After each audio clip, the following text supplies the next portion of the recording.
We're now live on YouTube. Good evening, everybody. We will get here started shortly. I'm just pulling up all the applications. We have tonight's July 20th, 2021 full design review board meeting. We have a short agenda tonight, which is great. I see we have a quorum. We have 4 members here tonight out of 7, which is a quorum. And we will get started.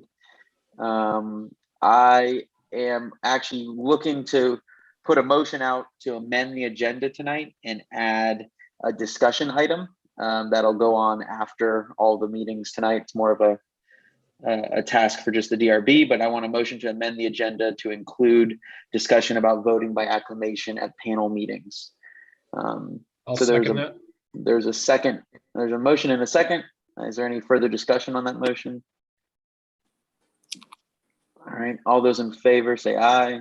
Aye. Aye. Karen, I don't think I heard your vote.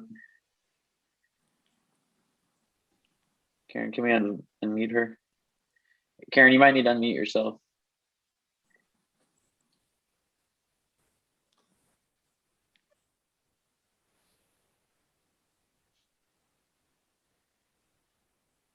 Karen, can you unmute yourself? There you go.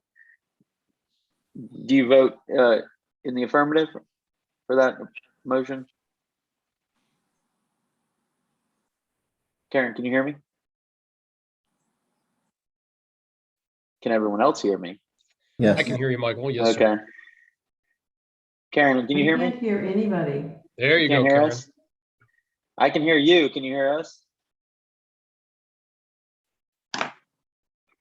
All right, well, we'll take her vote as no, but we'll just put her as abstention, but it still motion passes 3-0-1.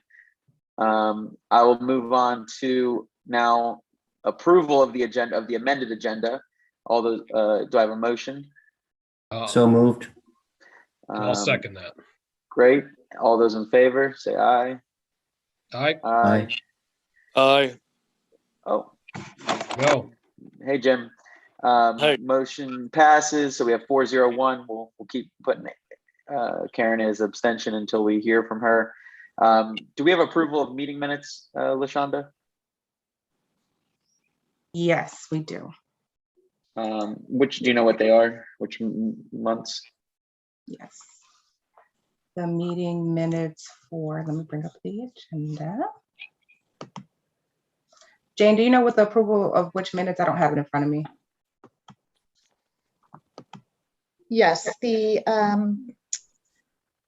June 22nd, the June 29th, the July 13th panel meetings.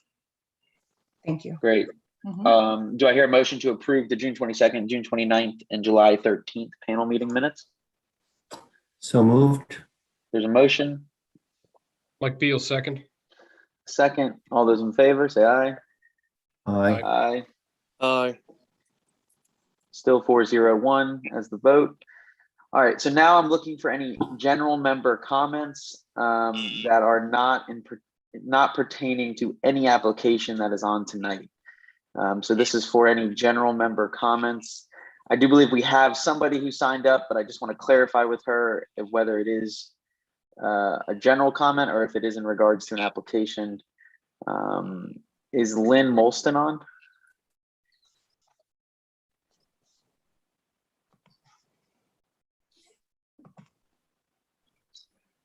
I do not see her here. Let's see. Lynn, if you're on, raise your hand. Or I believe, what is it? Is it *69 or star? What is it? I know you can click something to get unmuted. Oh, there she is. There.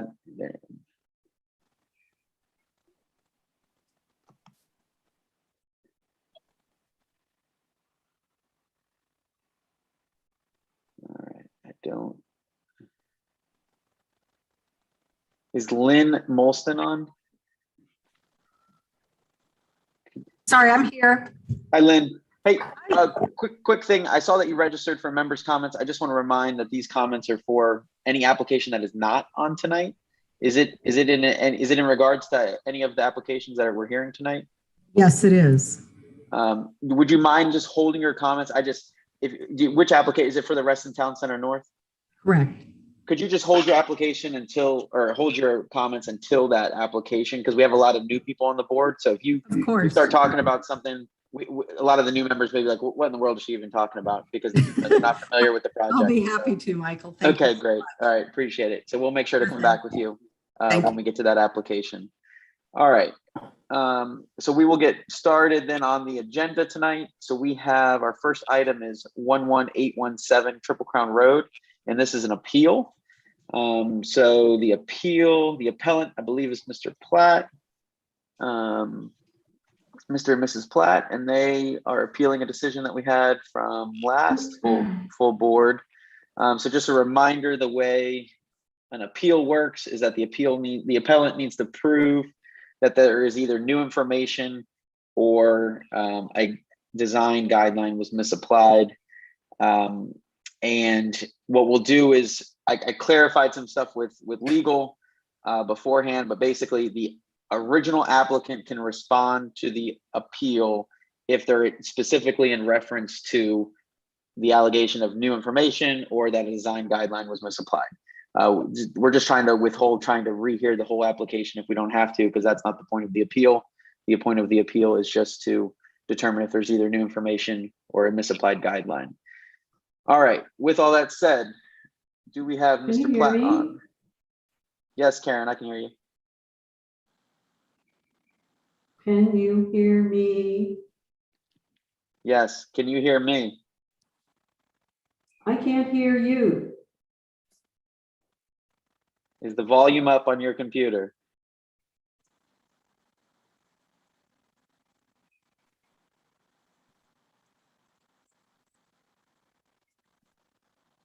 Is Mr. Platt on? Yes. Or Can Hey, you see Mr. my Platt. screen? I'm not so sure you can see my screen. Can you yes, see- we can see it, Jane. Yep.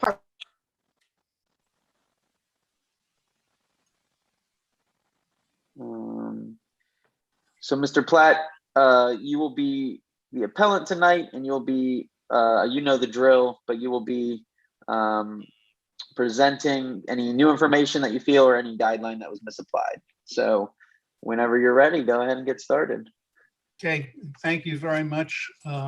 This is important new material, and I think I will go into as much detail to justify the DRB hearing the appeal as you'd like.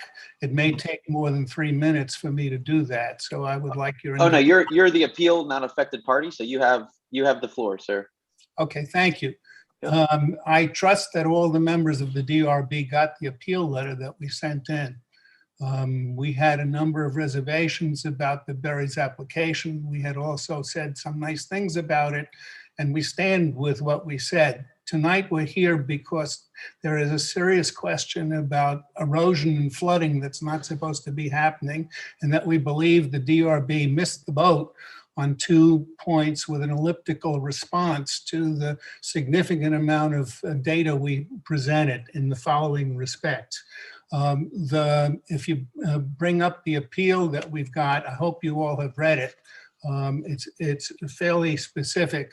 We are basically saying that the DRB misapplied specific design guidelines regarding drainage and erosion, and there's additional relevant information. I'm walking through this now. There will be new and substantially increased erosion and flooding on the RA lot, 16 feet wide, that is to the west of the Berry's property, and then extends on to our property on the other side. And essentially what's happened is, as you know, those of you who've been through these hearings before these meetings, you know that there's substantial water coming from the Berry's front yard into a drainage swale that we in the RA agreed to put in place in 2014 under an agreement we entered into with the Reston Association to prevent further erosion onto the RA lot, the 16 feet, which was damaging 105 feet there. And we graciously agreed to put in a rock swale at our own expense. And since 2014 have been maintaining the rock swale that Larry Butler and the RA staff recommended to us to contain the water flow from the front yard of the Berries, since they didn't want to take responsibility for that situation. We agreed to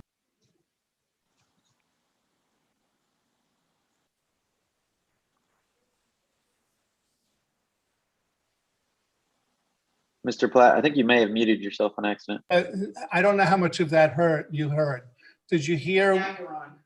Did you hear when I said that the problem is that you have misapplied? We think you've missed the boat on both the additional information and the guidance. Go up to the front. I don't know where I got cut off, but let me go back to the point I started at. We think there's substantial increased flooding and erosion going on an area of 16 feet wide lot that the RA has between the Berries property and ours to the west of it.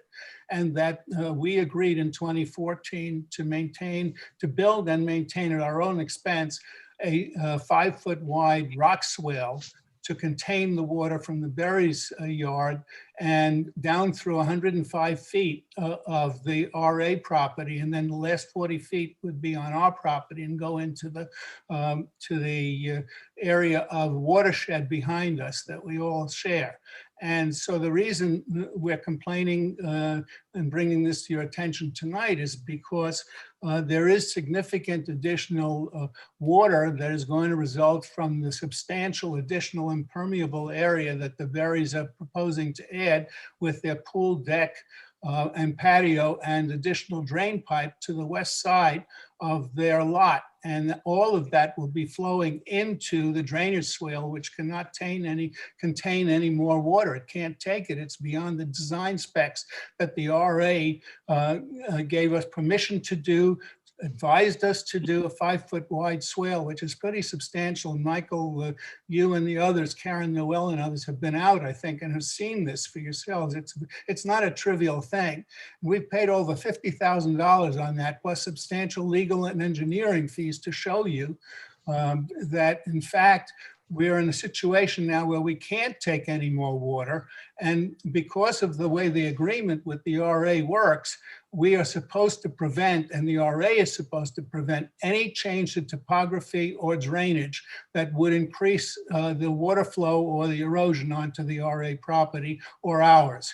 Now, the drainage engineers that the Berries had retained stated specifically that there would be the equivalent of 27 cubic feet per second of water flow from the impermeable area, which translates with the square footage they've got added of impermeable area to 1,620 gallons per hour, or of a 4-hour rainstorm, that's 6,500, or overnight it's 13,000 additional gallons of water coming, all of it, to the west side.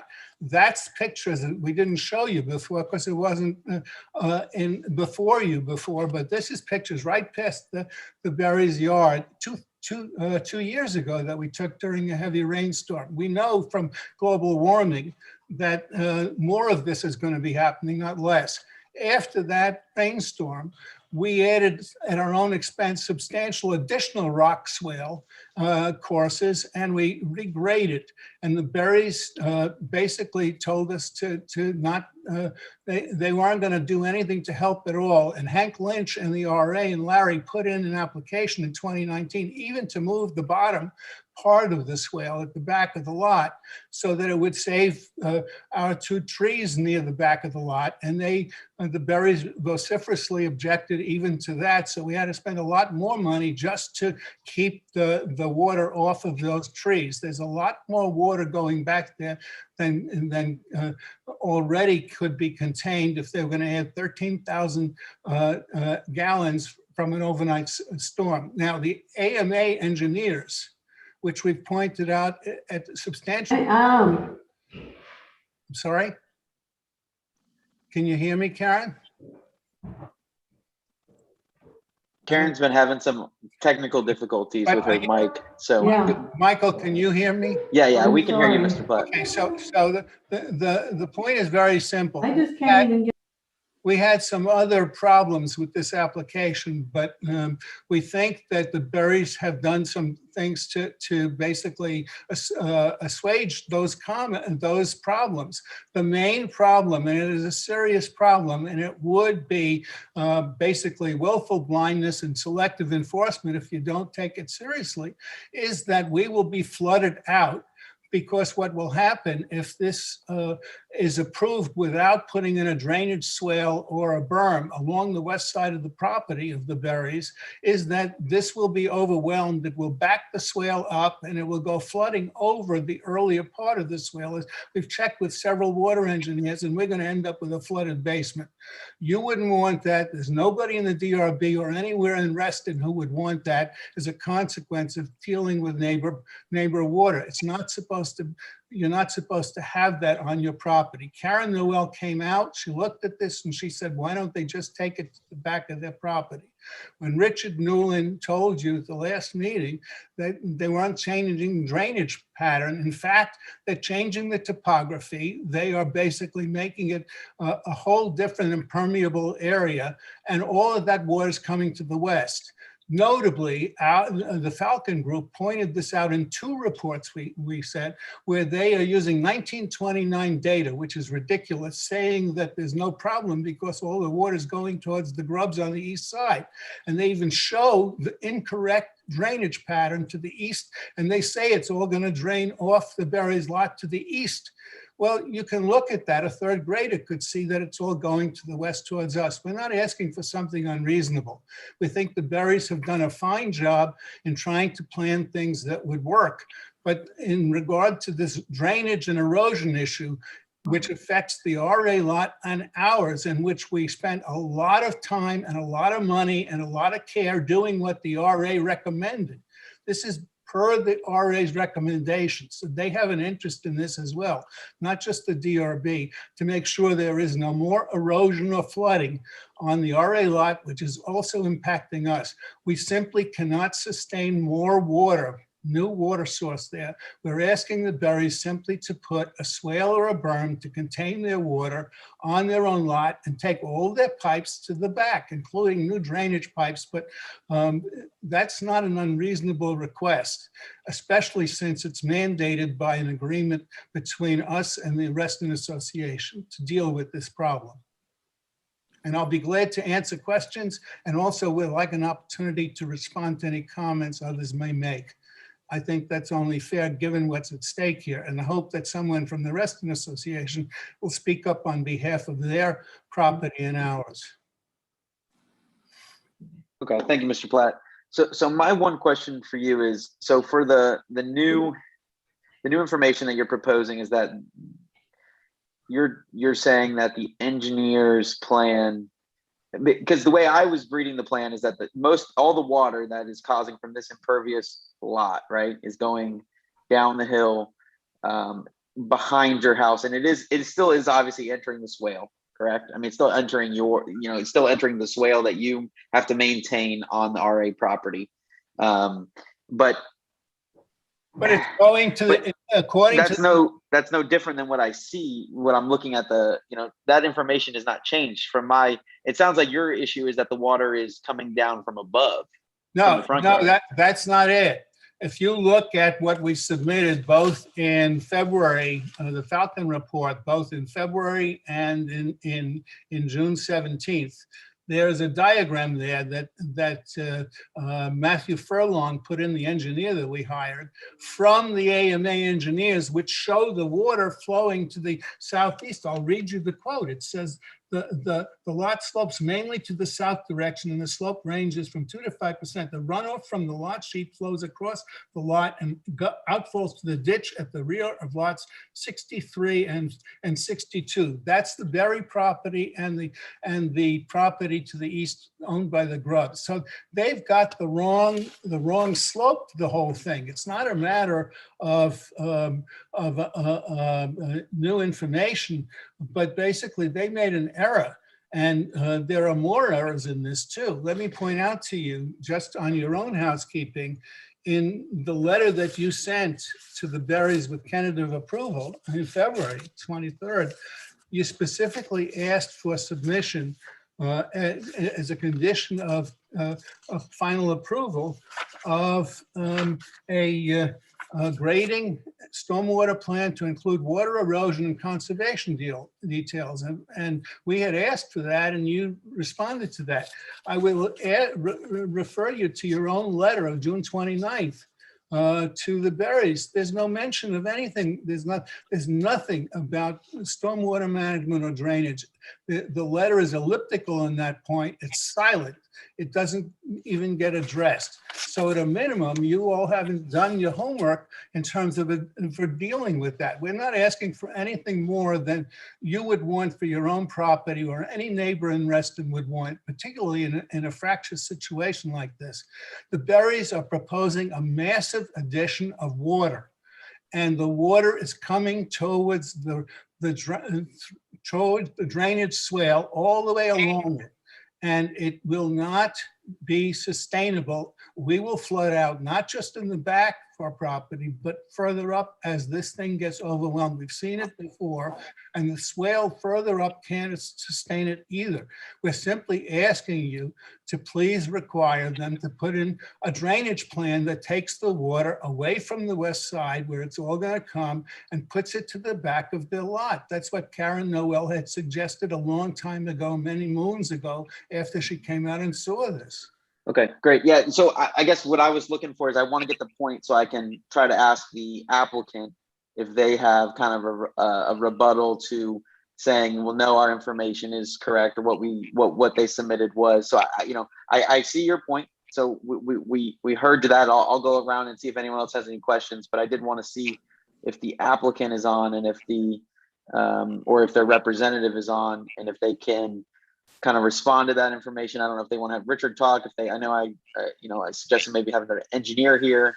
So I don't know, Richard, who's going to be talking on your guys' behalf. But basically, Mr. Platt is, claiming that the information you guys provided on the drainage plan is incorrect, in out-of-date information, and kind of how would you address that? I guess, can you hear me? Yep. Okay, great. And the Berries are also on. I think they have some things to say as well. In reference to the appeal only, right? Yeah. Yeah, yes. Right. And I think the information we presented before was correct. We've done everything the DRB has asked us to do, including hiring a civil engineer that did a grading plan, so on and so forth. We provided the landscape plan, whatever. I'll try to keep it simple. I mean, Mr. Platt's letter is, full of lots of details and photographs and everything else. Basically, the addition we're planning for the Berries is behind their house on the opposite side from where the Platts reside. According to all of our engineers, the original swale, basically between the two houses on the Reston property, was done to control the water coming around from the front of the house. What we're doing with the pool and the patio behind the house, all of these properties slope downward away from the house at the rear. All of our water, that because of our new impervious surface, I'll back up a second. Our engineer couldn't make it tonight, but he sent me some notes that I just wanted to get across. He feels that the impact of what we're doing on that's, as you see in that picture there, that's the opposite side of the property from where the Platts are. He said that the impact, if there is any, is not significant. He said the runoff is not concentrated from what we're doing here, and it's not concentrated, but it's what you call sheet flow. Please, we're also complying, the engineer says, with the Fairfax County regulations, and the plan has been submitted to Fairfax County for review and approval. If they feel there are any additional measures we might have to make, we're more than willing to follow that up and work with that. I think as far as the swale is concerned, yes, it's getting a lot of water. It's always been getting a lot of water. That's why it was put in originally. We're not creating any additional water going into that swale. Water would have to run uphill to make that happen. And in my years of experience, I've hardly ever seen water running uphill. So I think, I mean, just where we're situated versus to where the Platts residence is, the swale in between us, and our entire addition, I mean, the pool and the patio around it is all directing any flow downhill. I mean, the photographs that he showed of the swale filling up with water, I mean, the one reason you put stones in a swale is to slow down the flow of water. And when you slow it down, it could fill up like in some of the photographs that he's showing you. I mean, that is all not on the Berry's property. It's beside it on the RA property, which I can't remember is 10 feet wide or 14 feet wide or whatever it is. So I think the water level in there in these pictures is slightly misleading because it's full of rocks. That's what slows it down. It's like any stream. Rocks in a stream slow down your flow. But there's nothing we're doing that is increasing that water flow. All that water is coming from the front. It's not coming from the side where we're doing the addition of the pool and the patio. So I just wanted to point that out. I mean, I'll try to be as brief as I can with this. I think I think that answers my question is that you guys are still standing behind the information that you provided. Right. And Right. you mentioned that the Berries that wanted to say something in regards to. Right. I think they've been told that they're not telling the truth about a lot of things, and I think they need to be heard. I'll be quiet now. Let them talk. Can everyone hear us? Yes.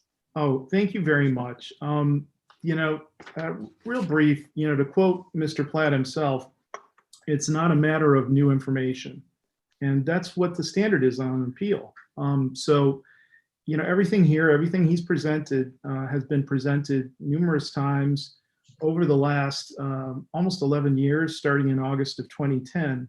Mr. Platt sought to engage the swale, and the RA in 2014 asked us, would we please not object to it because it would calm Mr. Platt down and solve his swale issues. So we said, fine, we don't object. We don't like the way it looks, but hey, you know what? If it would make him happy, we were completely happy with it. In 2019, he wanted to expand it, and the DRB rejected his request, and we said that we would work with them. They never got back to us. But the point is there's nothing new on this appeal. We live in a neighborhood where he's got complaints against every single adjoining neighbor, the McGurks, the Collins. He files appeals every time we try and do anything. We haven't been able to do anything for 11 years because we knew we'd have to go through like 12 appeals. And it's really disheartening because our daughter, we've got two, one that's 9, one that's 17, and we weren't able to put the swing in the back because I knew we were going to have a fight on that. But, darn it, I want my 9-year-old to be able to have a pool in the back, a little small pool that we want in there, and, have friends over and enjoy our house. We haven't done anything in this house because, frankly, we knew that Mr. Platt would file an appeal and appeal and appeal and more appeals. And, it's just no way to live. But, when you have multiple complaints against all your neighbors, that says something. And frankly, the bottom line is that there's absolutely nothing that he could not have presented at the earlier case that he's presenting today. There's nothing new. And so he doesn't meet the standard. And I mean, that's all I'd like to say. I could say more, but I really don't. I know you have a lot of important items on this agenda. And also a lot of those photos are old. So, anyways, I appreciate your time and I know how much you do. And I know you've got 2 weighty items at the end of your agenda. So thank you. Great, thank you. All right, so what I want to do is, Mr. Platt, can I just go around and ask the board members, see if they have any questions for you? And then maybe we can, if you have any additional stuff to share, then hopefully it'll be asked in the questions. And let me just go around real quick. So if anyone has any pending questions, does Mike B, do you have any questions for I don't the have any appellant other or the questions. applicant? No, I don't have any questions at this point, Michael. Okay. Thank you. Okay, great. Karen, I don't know if Karen actually has her mic working yet. So I'm gonna. Can you hear me? Yes, Karen. Hey, there you go. I can hear you. Hallelujah. All right, welcome to the meeting. Yeah. Do you have any questions or comments for either the appellant or for the applicant? I would say that I read all of the engineers' writings about this project. And I found them very reassuring, and I think that they weren't outdated. And there's a lot of criticisms of what he said that aren't true that I can see. So anyway, I think that this is already, this ground has already been covered. Okay. Several times. Jim, did you have anything to ask to the appellant or the applicant? No. Okay, and then Bruce, did you have anything? Just for clarification, I understood the appeal to be based on perhaps the new information that there was an error reflected in the AMA report, in the conclusion in the AMA report, and that difference of and that affected the calculations, and that obviously affected the conclusion. But so my point was, is that a new point? Was there? I'm just going to the standard of, is there new information? Did we discuss, and was it? And I think it was the information about the of opinions between the two experts. In our last discussion. I don't know if we discussed the difference in the reports, but I think we were given both information, and whether we specifically discussed it, I know we had it in front of us, as part of the original applications. Just what the letter from Mr. Platt is saying, that the new added runoff will be substantial. But that amount was included in the AMA's report. So we had all that information in front of us. That's where he's getting all those numbers from, is from the AMA report. I saw the AMA report, but I thought the underlying question was whether the AMA report was based on a misapplication of the topography and the flow of the water. I thought that's what. Well, I guess if staff, can you go to slide 2? It's the bottom of slide 2 into slide 3. Basically what it's saying, it says the new added runoff will be substantial. The Berry's own civil engineer and the AMA report, blah, blah, blah, says the increase of surface runoff will be 0.06 CFS and 0.07 CFS from the 2-year and 10-year storm events. And then basically what he's saying is that his engineer is saying that an increase in surface runoff of 0.06 cubic feet per second is equal to 27 gallons per minute or 1,620 gallons per hour. This is a substantial amount of additional surface runoff, which the existing Reston Association rock swale between 11817 and 11901 Triple Crown Road is not able to control. So, I mean, that was in his own report that he provided to us during the last approval. So, right. And then the follow-on to those numbers is that the increase in runoff will not have any adverse impacts such as soil erosion, sedimentation, or flooding of downstream properties. I'm just finishing the next paragraph there from where those numbers are coming from. No, I understood that, but I thought I was just getting to whether the assertion of a new fact was that those calculations. I mean, I've seen the calculations, but what I thought I heard Mr. Platt say is that, and I didn't know whether we considered, was that he's saying the source of those calculations. I mean, the math works. I mean, yes, I understand how you get to the gallons per hour, et cetera, et cetera. My question was whether Mr. Platt was asserting that the calculation, that the source of those calculations is an error, and that's what he's pointing out to us, not that the math is. Gotcha. Mr. Platt, can you answer that? Yes. What we're saying is that we're not saying that the amount of runoff is wrong. We're saying that the direction that the engineers posited where the water is going to go is incorrect and is fraudulently false. And we're saying that Mr. Newland and Mr. Berry have not dealt with the fact that all of the water, despite what Mr. Newland just said, all of that water is in fact in the backyard of the Berry's lot. And if you look at the backyard of the Berry's lot, it's all going to come over to the west to the RA lot and our property. It's going to flood into the swale. I don't think, Mr. Ramo, you or anybody in Reston would want 13,000 gallons of water on top of what's already there flooding onto your property in an 8-hour period. That's what this is about. That's new information because we didn't share before all of the facts about the capacity limits of the RA swale that we put in at the request of the RA and the recommendation. We spent a lot of time with the RA and its engineers to put this in place.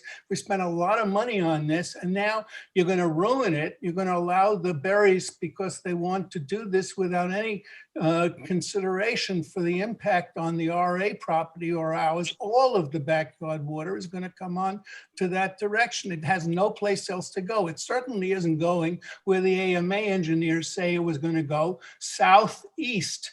That's not where it actually goes. They were using 1929 data, which our engineers in 2 reports pointed out. Mr. Newland and the AMA engineers didn't ever say anything to contradict that.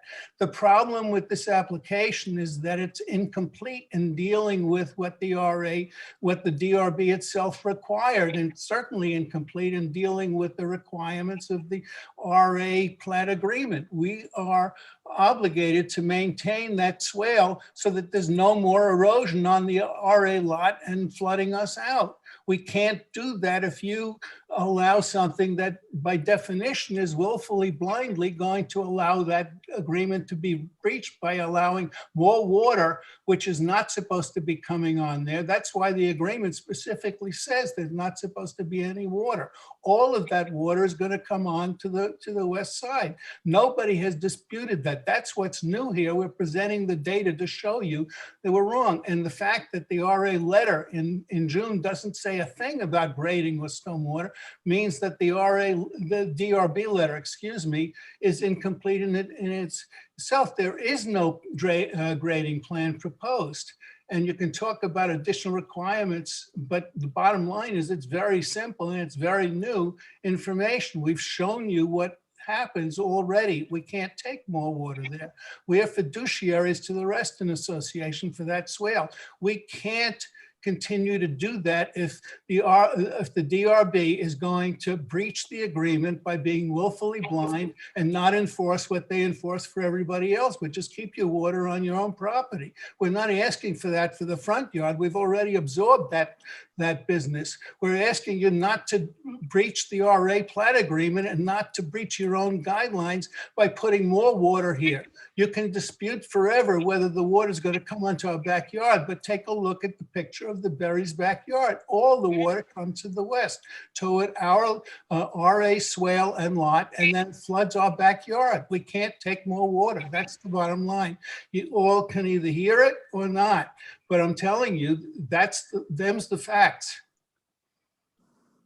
Okay.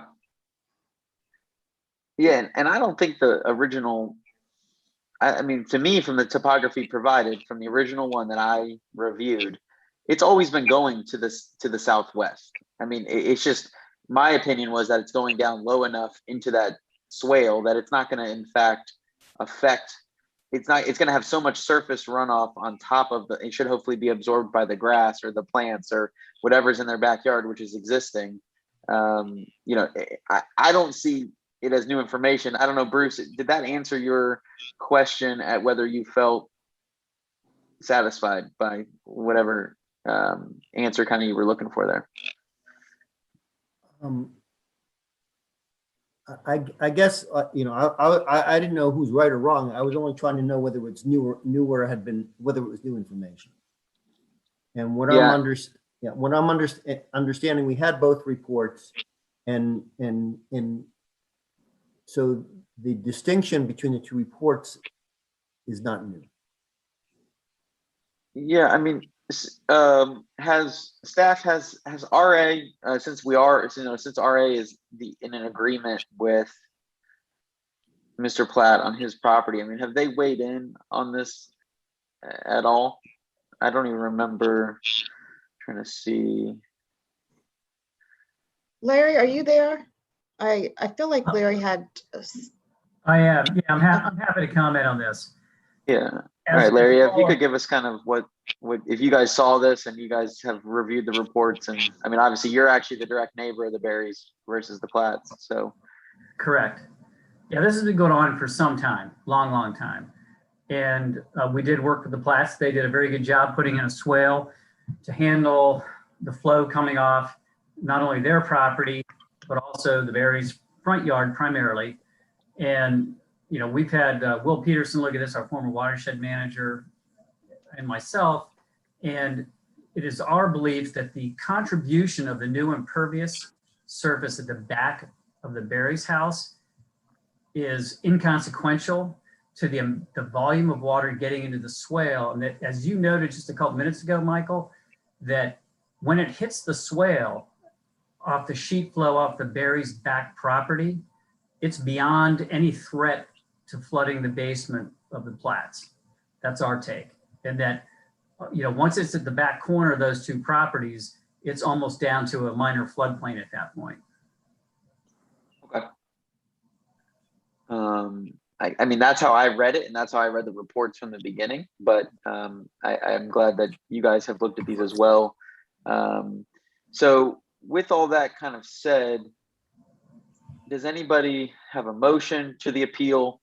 Have any other questions, comments, concerns? Berries and Richard raise their hand to speak if they're still allowed. They're welcome to. I mean, I'd like to make a motion if they're okay with that. Would that motion be about whether or not to say this is new information? It's going to be, well, I'm going to make a motion to determine that there is not new information or a design guideline supplied and deny the appeal. That is my motion. So there's a motion on the table. Is there a second? I'll second. Oh, We have a Karen might second be- from Karen, let's say. Is there any further discussion to the motion? All right, so we'll take a vote. All those in favor, say aye. Aye. Any against? Any abstentions? I believe, Jim, did I hear you vote? I voted in favor of the denial. Okay, great. All right, so the motion passes unanimously. All right, thank you, guys. All right, so moving on to application G, Lake Thoreau Pool. We have the final approval for the Lake Thoreau pool renovations. We've seen this a couple times now under conceptual approval, and I believe they're back now for final approval to get this thing moving. Yeah. So who will be presenting on RA's behalf? I will, Chris Shoemaker, Capital Projects Director. Hey, Chris. Hey there. So I also have with me Larry, obviously, and we also have our design team from Kimley Horn and LeMay Erickson, Ron, Jeff, and I think Steve's here. I believe so.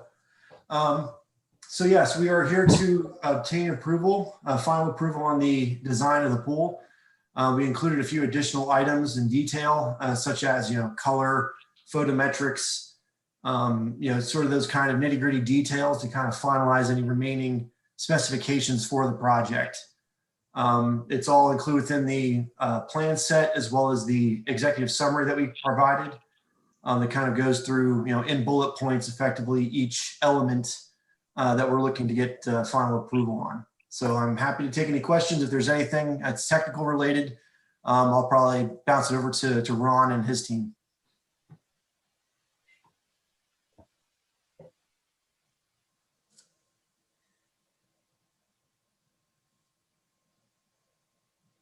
Okay. Do you guys want to present it, or do you guys want to just, I mean, we've seen it, but there's obviously a lot more finished detail this time. You know, obviously if we were in person, we'd be able to get a little bit more of these materials in person. But I guess we'll have to just do with what we're seeing on the screen. I mean, do you guys want to just walk us through a little bit of the design and the materials that you picked? Because that's kind of the most new information versus the conceptual design we've kind of already seen, but we're now actually seeing some final materials and stuff. I know there was, last time I was concerned about like kind of the deck transition between the pool deck and the Trex deck and what that looks like. And any other kind of materials you guys are proposing that are maybe out of the ordinary? No, for the most part, it's going to be, brushed concrete. We are using some pavers in a few select areas. The deck, the Trex deck, is going to be a natural finish, or natural looking finish, I should say. The transition between the deck and the concrete deck and the wooden deck would be a flush transition. If there's any specific threshold detail, I'm sure Ron could kind of go into that a bit more than I can. There is going to be some ventilation that we have had integrated into the design. So there'll be three, I believe 2 or 3 louvered vents kind of exiting on the back side of the facility to facilitate for the pump room as well as the interior bathhouse. You can kind of see an example of one there in that image. For the rest of the siding, it's to match the existing building, which is that hardy plank cementitious fiber board with PVC trim in the roof design that was selected during the previous meeting. The overlook deck area you can see here does use some ornamental fencing to kind of help accentuate that area a little bit. We do have a pollinator garden, which kind of represents that vegetated area along the top of that area. And there's a small pavered area for, perhaps seating for picnic tables to kind of enjoy the overlook area into the lake. There's also an opportunity for artwork in that space as well. We're looking at doing kind of some ornamental birdhouses and things of that nature, but we're currently working with the local art community to kind of go through a process of, what those would perhaps look like. But we do have some sort of conceptual points on where they might be within that area. I think there's at least 3 or 4 of them in that pollinator area. The rampway has been, kind of tailored and redesigned slightly to provide a bit more of an open area, so it does not feel quite as cavernous as it might have been in the initial designs. So we've actually cut off the edge of the rampway going down to kind of widen it and open it up a bit more. We also eliminated that stairwell that was to north of it in a much previous design when we actually shrunk down that entire area to kind of make it a little bit less impactful in the overall site. Lighting, we have a full layout that kind of describes all of that. We did go with a slightly different lighting fixture than we had very originally designed. We decided to go with this route for this type of light, being that it was a little bit less visually obtrusive. It's a little bit lower profile than the old shoebox style lights we've traditionally used. We do try to use low Kelvin, 3000 Kelvin or approximate lighting temperatures to kind of limit the the impact to the surroundings, kind of keeping within the lighting design guidelines that have been in process with the lighting working group, I believe. Larry can talk to that a bit more than I can. The exterior lights we have on the building are on other facilities of ours that's actually been approved on a previous lighting standard, which is that eyelid style. The barn doors on the face of the building will be used to kind of allow a little bit more open access versus our traditional iron style gates. So it's a little bit more enclosed to provide better protection for the interior during the off season. It will be also cladded with the cementitious board to match the rest of the siding. So it'll be pretty well integrated with it. It won't stand out that much.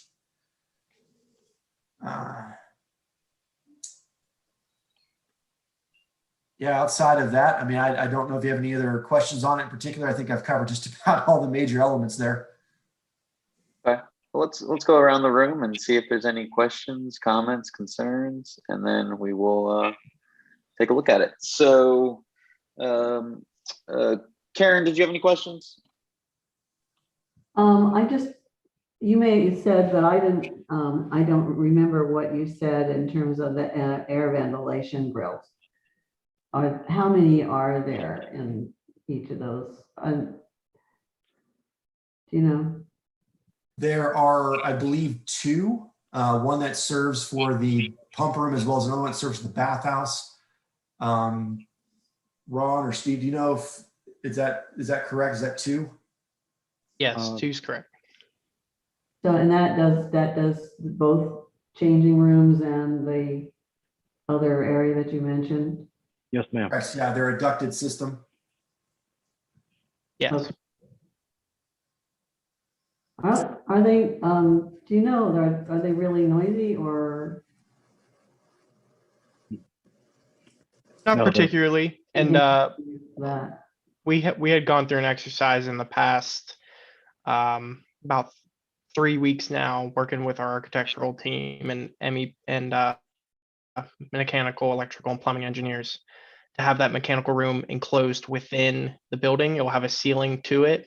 So within the actual enclosure, the sound will be minimized to an extent with the ceiling enclosure there.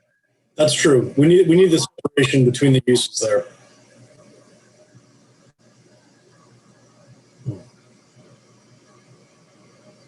and the artwork is going to come later? Or is it, Yeah, Yes. the artwork will be a separate process with the Reston art. okay. Just out of We actually spoke to them today. Just out of curiosity, is that something that's part of what you present, or is it just what it is? We're accounting for the posts and the foundations that will be needed for those birdhouses, but the actual artistic features of the birdhouses will be under a separate process. Okay.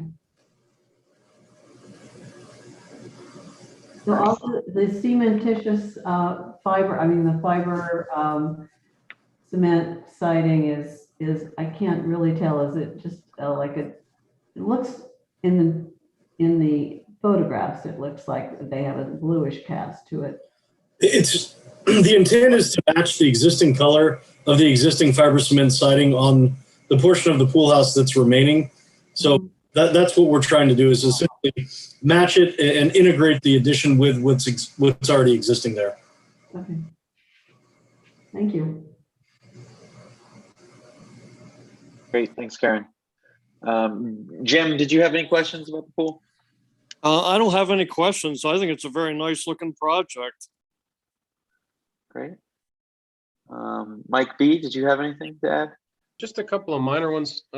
The Overlook location, was there there's an ornamental fence that kind of wraps around between the garden space that's being created. Is that continuing around the backside to provide a little bit more separation between, I guess you were showing picnic tables there, but we've also got, vehicle traffic with the parking lot and whatnot. Is there thought there, or is it just a curb cut or a curb line there? So the fence is actually the other side between two planting areas on the Overlook. Okay. And it is on the parking lot side, there's not a fence. Okay. So our effort was to hide the fence in between the two planting areas. Gotcha. And it says it's an ornamental fence. I mean, Yeah. I'm assuming, is it going to be like an aluminum rail, Yeah. or is it a wrought iron? It's sure like it to be wrought iron, but it's aluminum. Yeah. Yeah, it's a Ameristar. It's actually the same type of fencing system we installed over at North Shore Pool. Yeah. Okay. Actually, Karen, if you turn around, you'll see it. I think something very close, right behind you there in your living room. Oh. The only other one I had was just in your rendering. I know you in the materials that you called out, that the plexiglass fencing for up on the deck there, you were calling it out as a post color of gray. It's kind of showing pretty dark in the rendering. I was just curious, is the intention to kind of match that matte black faux wrought iron look that we're going for here, or is that looking more? I saw that it was called out as teal. It's teal. Teal? Did I miss that someplace? Must have. There's a detail that calls out teal. The renderings do show it a little darker than that. But when you guys say teal, I'm assuming you mean like the Reston green teal. Yes. Yeah. Cool. That was it. Pretty minimal. I echo the previous comment. I think it looks great, guys. So thank you. Thank you. Bruce, did you have any questions? No, I don't. So I only have a couple questions. So one was the teal post, which just came up. So the renderings, obviously, like if we go to slide 7, show it in kind of a black color. Have you guys rendered it in teal? Is the goal to try to get it to kind of blend in with the glass almost? Is that the intent? What what kind of is driving the teal decision? You think of the, as you're laying on a chaise lounge looking up toward the sky, we're trying to let it kind of blend a little bit more into the tree canopy in the sky. It's a tough Okay. call, right? Yeah, But no, I we just, were I only against worry, doing it is in it gonna black. be too, I guess, most of our railings or whatnot is black, and black does a pretty good job at, blending into the surrounding, kind of disappearing when you're looking. Does this product not have a way to do a frameless installation? We could change products and do a frameless installation.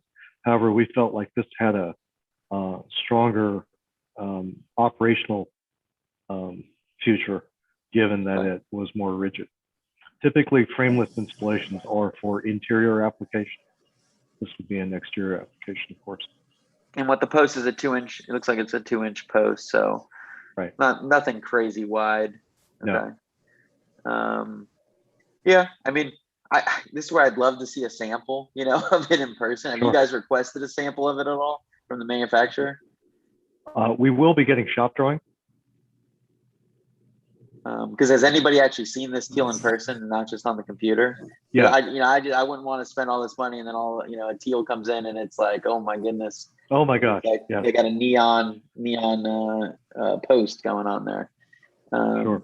So that's one hesitation I have at the moment. And then my other hesitation is the fencing on the south side of the property.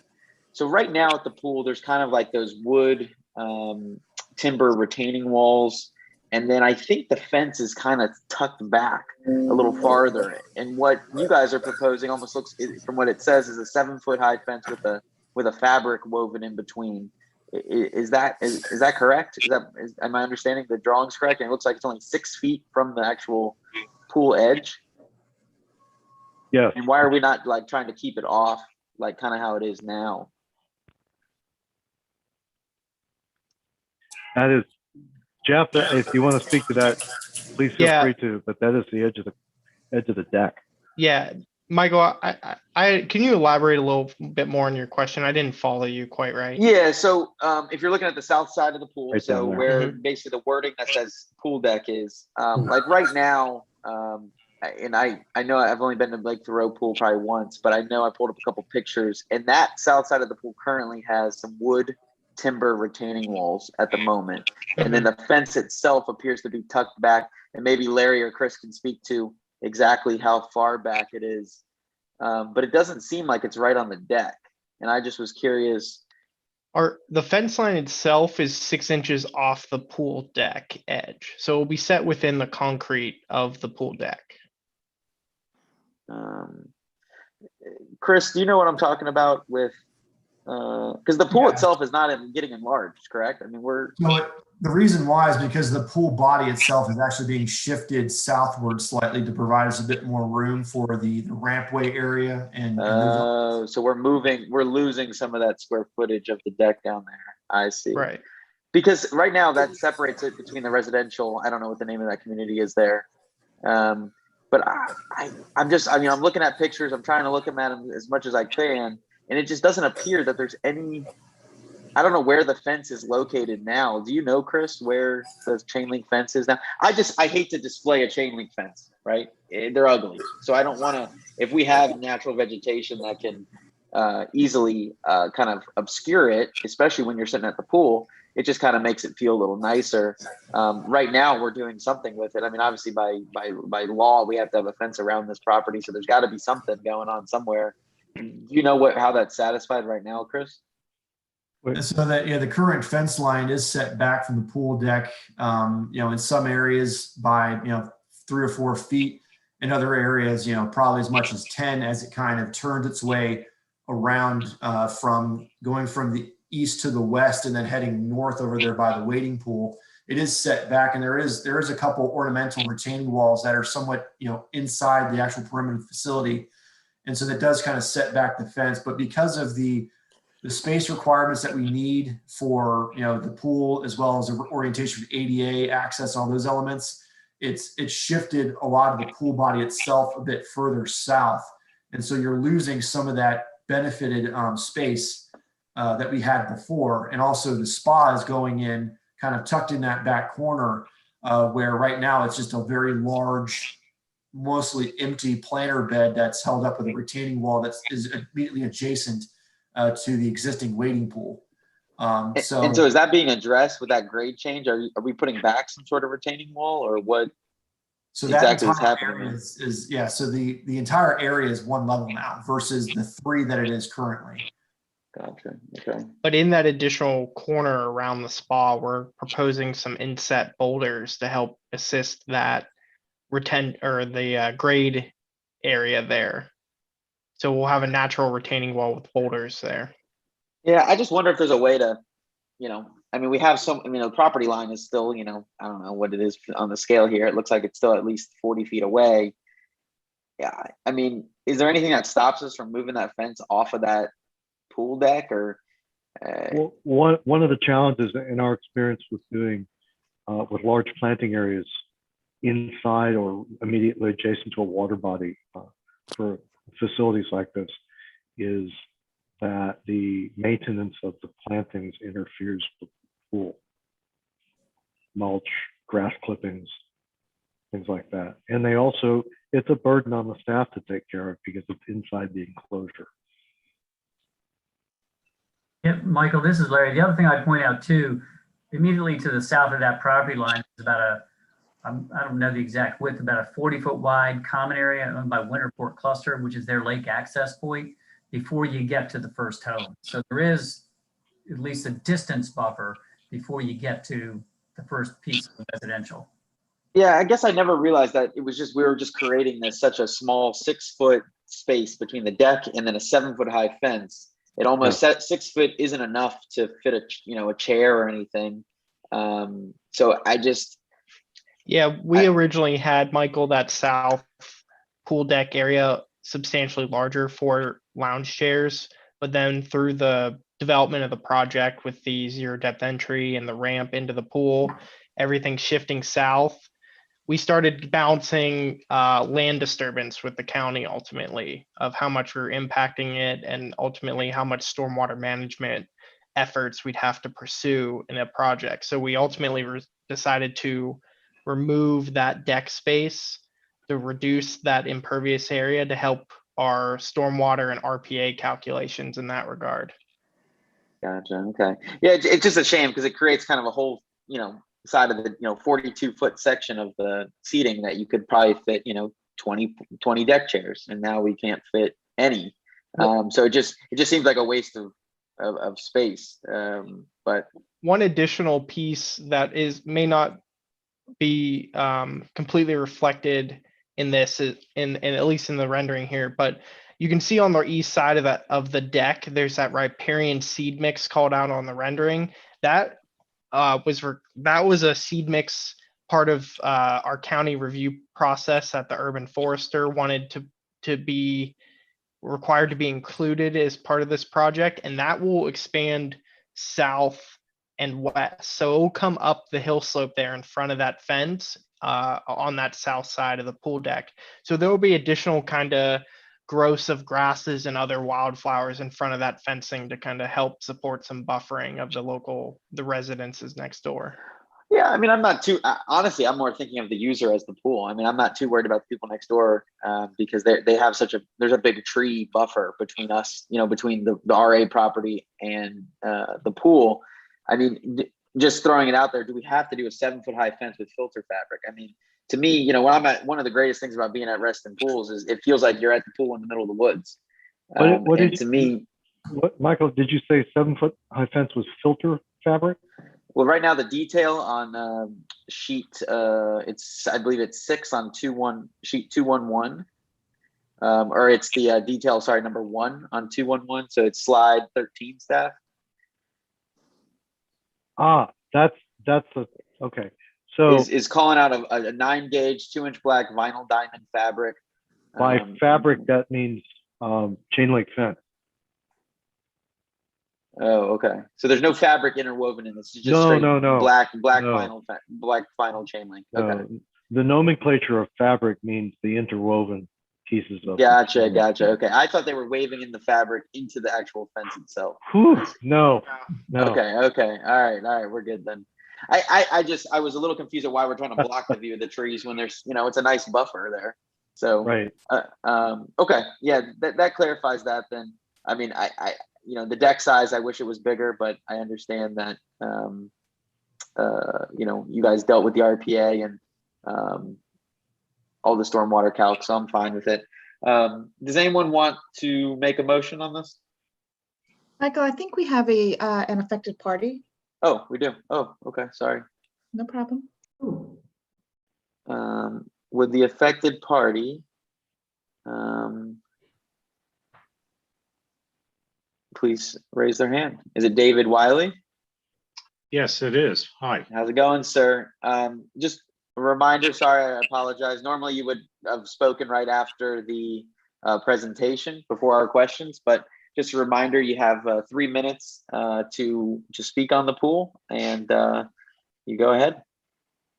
Yeah, hi, I'm David Wiley, 1929 Upper Lake Drive, Reston, Virginia. So I'll be brief and proceed directly to my main points. So about the Lake Thoreau Overlook, the one that's east of the pole parking lot, while this is reduced in size, it remains as an unrecognized new amenity. And so in an era of increased scrutiny on capital expenditures, Port should recognize this overlook feature is not part of Lake Thoreau pool restoration. It's a new amenity. I know it's smart project management to include it. However, I don't know of an RA member request for this feature from any prior meetings. This cost should be validated by the board as a smart and necessary capital project expenditure. The overlook view is blocked by tree leaves. The 3D renderings are entirely inaccurate because they show no trees. I know that some trees are to be removed. However, from what I can see, it's still going to block the overlook. The best view is from the lower area and in fact, the dock. There's a kayak storage underneath the cantilever deck. It's a creative use of space that begs the question of where kayaks come and go. There's no lake put in or take out. If no one's willing to bring kayaks to the lake due to lack of access, closure of this space by covering it should be included in the plans to avoid trash buildup, a poor view from the lakeside, and approaching trails. And looking at the plans, it's not clear that enough headspace actually exists for someone to access the area for placement and removal. I heard some about the plexiglass fence above the cantilever deck to afford a transparent view of the lake. It's a laudable goal, but again, this view is blocked by the trees, as is the overlooked area. In this era of constrained budgets and personnel, it was promised that this would be cleaned by RA personnel. I kind of doubt this. And when the sun clouds this plexiglass like my car headlight covers, or it's marred by chair bumps and pool activity, I expect there'll probably be a low priority for replacement. So I recommend using a thin black horizontal wire fencing as an alternative fencing now. Lastly, the plans include the lake dock restoration, although there's really no detail on this. I assume it's just deck replacement. If there's major work to be done on the structure, either to move it or lower it, I'd appreciate some more detail on the plans. Thanks for your attention. Thank you, sir. Chris or anyone else on the design team have any, he makes some valid points about a couple concerns. Has any, from the overlook specifically, any, have you guys, sure. We'll be happy from a capital standpoint, kind of what extra is it costing? Maybe maybe you don't, and kind of to what extent do we have a view kind of forming off of that thing? Michael will be happy to respond. Chris, if that's all right. Sure. On March 25th, we submitted a memo to the board related to the overlook. And the overlook and the parking lot. Well, let me back up. The existing pool is on 4 levels, different levels. none of them are accessible in between them. So one of the principal goals of this project was to make the parking lot and the pool deck fully accessible. By doing that, we raised the parking lot so the parking lot and the pool deck are at the same elevation, including that of the finished floor of the building. The overlook is a product of that exercise of elevating the parking lot. Currently, the overlook is at elevation 355. If you think of a person, not me being 6 feet tall, but typically a person's eye level is approximately 6 feet. That's 361, which is also equivalent to the pool deck approximately. The tree canopy is above that line of sight. So we do not believe there's a significant conflict between the person's line of sight and the view shed. As for kayak storage, the existing floating dock is identified to be replaced as part of this project. It is in the kayaks, this was something that was discussed in many a public meeting prior. It provides an alternate means of access to the pool facility. This helps with our parking ratio for the pool as well. In terms of operations and debris and things like that, which Mr. Wiley brought up, it's our understanding that those operations would be consistent with the area that's below the existing pool retaining wall, similar fashion. We spoke about the clear fence. The clear fence is commercial grade, tempered for exterior construction. It is not of the material or application that's at all related to headlight covers on vehicles. The maintenance is typically, and it is for exterior application. So maintenance is typically a hose down with occasional soap and cleaning. And it's a commercial exterior application, which you can see that nearby at Reston Station just across the street. So we expect that, sure, there will be some maintenance involved, but it's our understanding from staff that that will be taken care of. We spoke about the floating docks just a minute ago. So those are that would be our response. And for a detailed discussion related to the overlook and the cost, as I noted, we provided a memo to the board on March 25th, 2021. And in summary, to build the overlook versus having a series of significant switchbacks going down to pick up the grade to get to the path, that cost differential in this project, which we understand the budget to be 3.1 million. Our cost estimator provided an analysis that suggests that the cost differential is approximately $4,000 to $8,000. But the operating costs for maintenance and plantings between the switchbacks, we believe would be significant because of access and need to go over handrails and such like. So that's not part of that estimate. And so what did you say what is the parking lot being, the elevation is being raised, you're saying, from what is it now? So you're saying basically 6 foot person, potentially 361 eye level. What is it at now? I'd have to look at the existing grade, but I believe it's raised approximately 4 feet. Okay, so that's definitely going to help. Maybe closer to what actually Sunrise Valley is at, maybe not that high, but roughly similar. High. Yeah, but you know, a little bit higher than what's going on. When you drive in, the lot slopes significantly toward where the existing dumpster is, and the existing spaces are not accessible by current code. So that's one of the principal reasons for leveling off the deck and the parking lot. Gotcha. Okay. Okay. Well, I appreciate you answering that. I personally still only have concern maybe about the teal railing, but I wish I could see a sample. That's really more all I'm looking for. But does anyone else have anything else that they want to add?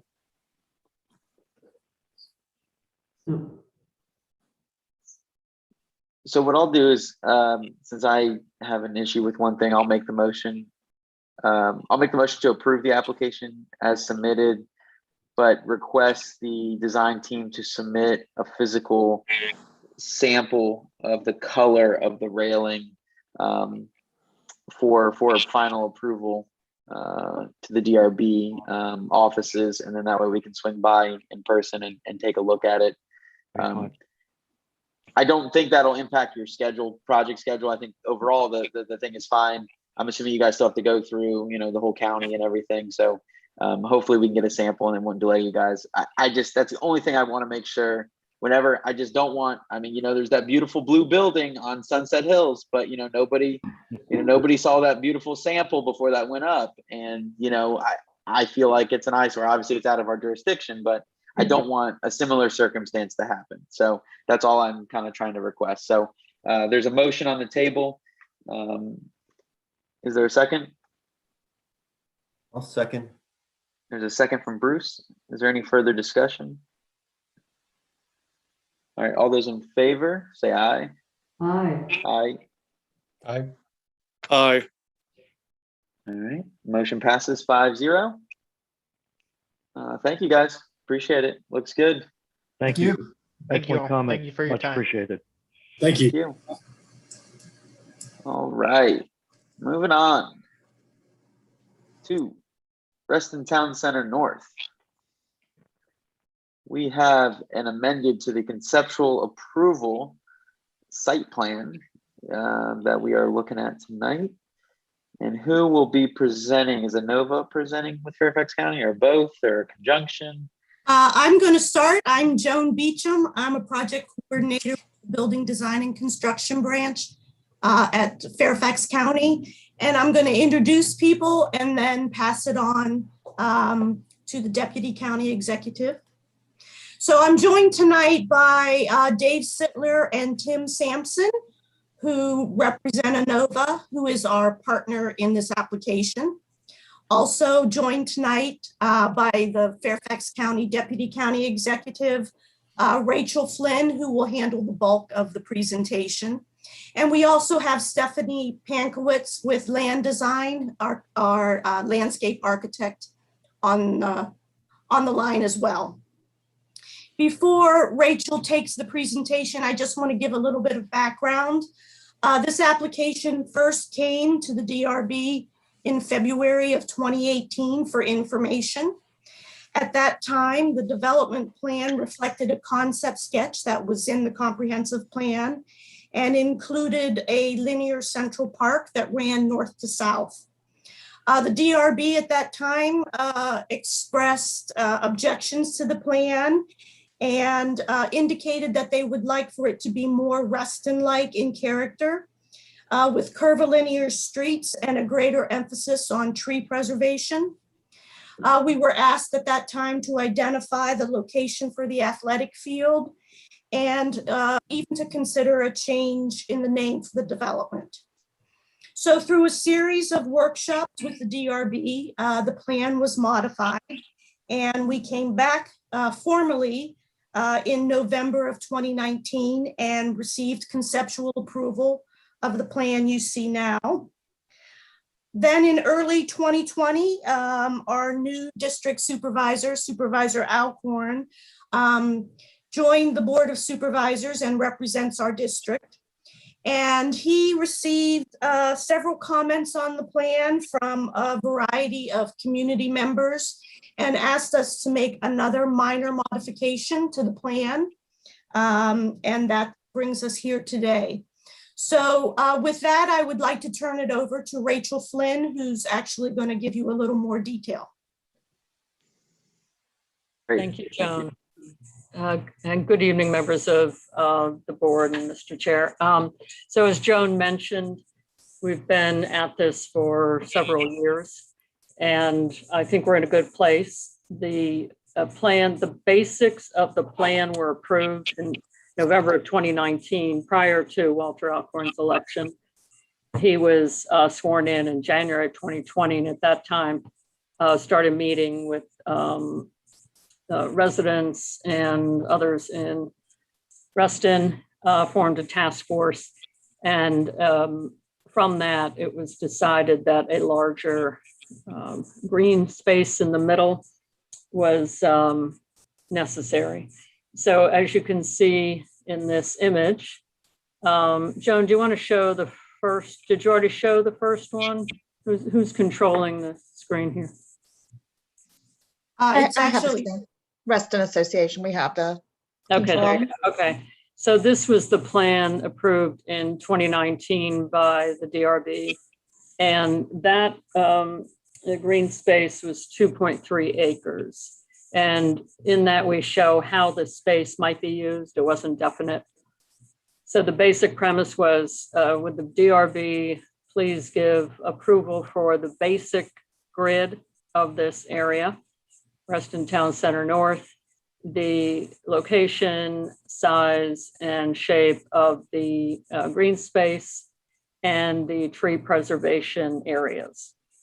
And that was approved. And then if you could go to the next slide. And then when Walter came, he requested that we tweak the plan to make the central green larger. So it's gone from 2.3 acres to 3.5 acres. We have not designed it to figure out the actual and specific uses, but we believe it would have ample room for a variety of different uses, quiet spaces, gathering spaces, events, whatnot.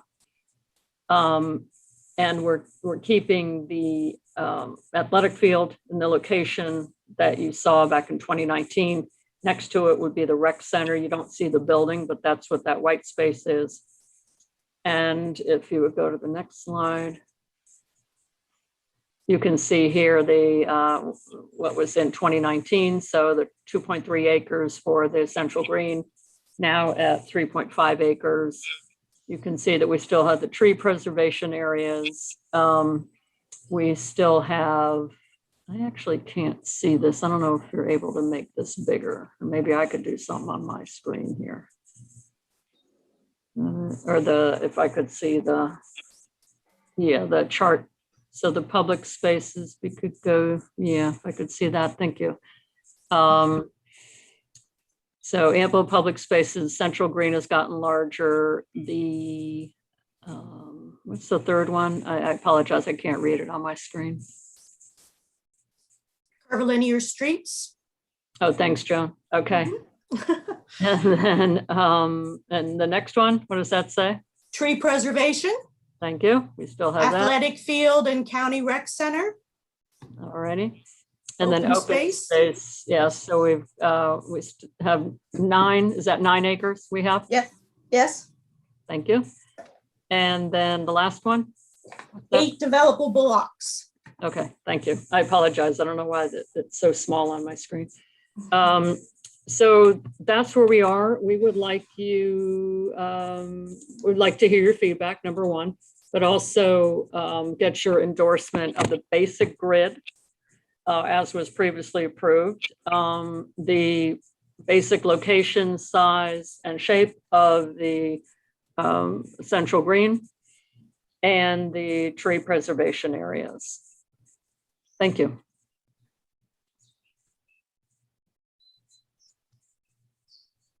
Great, thank you. Mm-hmm. So I think this slide is the good one to have up. I know I have it up because it showcases exactly kind of the difference. But before I forget, there are 2 affected parties that will speak now. And so I want to remind affected parties, you have 3 minutes if you're an individual or 5 minutes if you're representing a group. I believe we have 2 affected parties. We had 1 registered and then 1 general member comment that is in specific reference to this. So staff, who's first? Is it Dennis Hayes, I think, maybe? Yes. That's right. Okay, great. Thank you very much. Appreciate this opportunity. So you're representing a group, correct? That's correct. This evening you'll have 5 minutes. And I'm going to assume everybody on this has been a patron of the Reston Library, so we won't go through that. But I will note that pre-COVID, the library attracts about 1,000 patrons a day. It's the cornerstone, one of the cornerstones of Reston, and something that we need to take very good care of as we move forward. There's a couple issues here. I will note that we are very supportive of finally resolving the issue of the split between the county and ANOVA. Three sides of the Inova property, of course, are already established by existing roads. The fourth one would be where Library Street goes. And so we support getting a resolution on that. Once you get past that, though, it's then important to remember that the remaining 5 blocks, 1, 3, 5, 7, and 8, are all owned and controlled by the county. And as such, we very strongly urge the DRB to insist on a comprehensive package for all 5 blocks. There is more than enough county services that need to be dealt with in this area. Some of them will be competing in terms of size and shape and what have you. And so it is extremely important that they all be dealt with. The issues of what goes where and how is dealt with ahead of time, rather than a piecemeal approach, which I think will result in a loss of a great opportunity here. Everybody knows Louis Sullivan's form follows function, but a lot of people forget. Same statement, he said, this is a rule that shall permit no exception. We need to have the function in order to determine the form. Secondly, I know this is a conceptual plan, and that's fine, but I'm assuming that part of being conceptual means that it can be adjusted slightly here and there when it's determined how all the pieces go together in the county-owned blocks to work this. A last one specific to us at the Friends of the Library is that we would like to see the new library built before the old one is destroyed.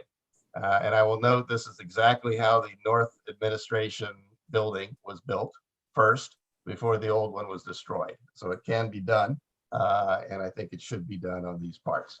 I think other of my colleagues will talk about some peripheral issues, Edgewater Park, which is inaccessible and unusable, but leave that to the side. Again, from the library perspective, please finish off the division between Inova and the county. Insist that the county provide a comprehensive plan for the remaining 5 blocks all at once. And let's build a new embassy before we tear down the old one. Thank you very much. Great, thank you, sir. All right, then I believe we had, I know Larry raised his hand to go, but also I know we have Lynn on as well, who wanted to speak in regards to this as well. Thank you, Michael. Does that mean I'm next? You're up.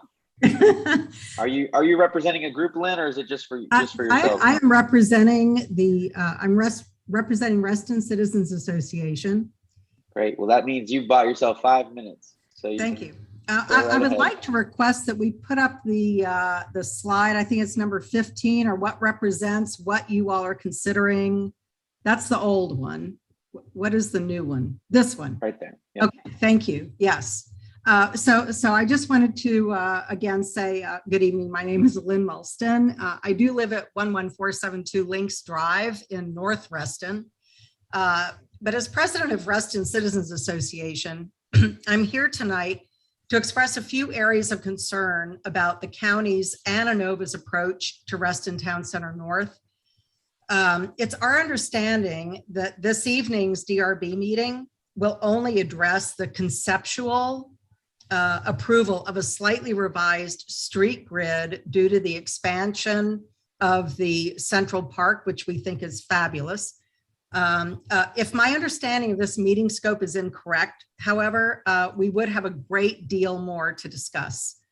I want to be clear.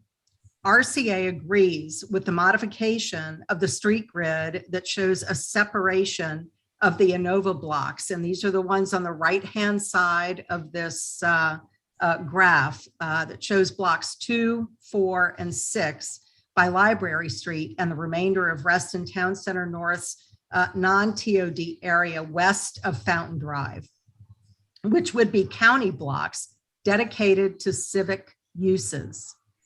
We think that Inova has worked on this proposal with the county for many years, and it's time that they were permitted to move forward. The county, citizens, and organizations in Reston, including the DRB, can then concentrate on the civic use space that's left over. And as Dennis stated, those would be blocks 1, 3, 5, 7, and 8, 5 blocks.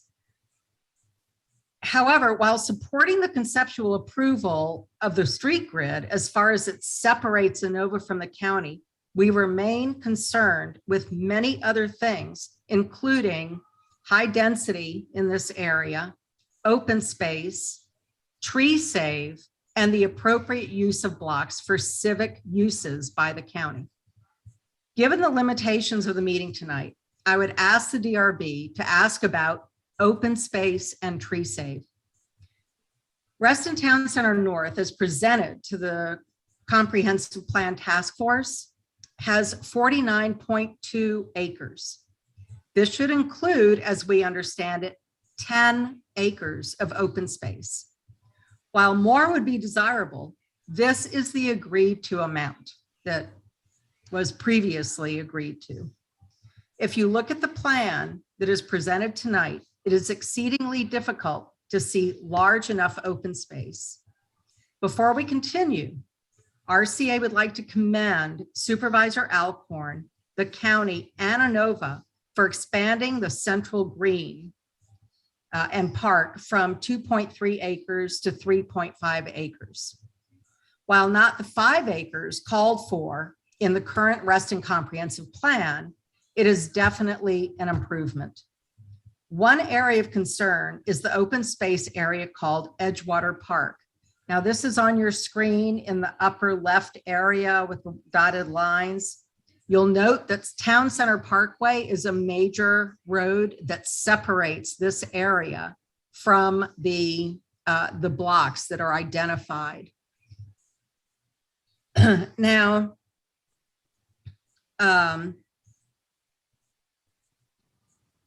this area was presented by county staff to the Reston Comprehensive Plan Task Force as 2.7 acres. Now, this is being included in for open space. This area is not a park, but it's really the end of a water body for a separate area of Reston. Does not have access for residents, is a stormwater management area, and very importantly, as I previously mentioned, is across a major street, Town Center Parkway, from what is really the land in question here for Reston Town Center North. It really defies logic as being counted as open space for Reston Town Center North. Finally, RCA asks that you focus on tree save that looks inadequate.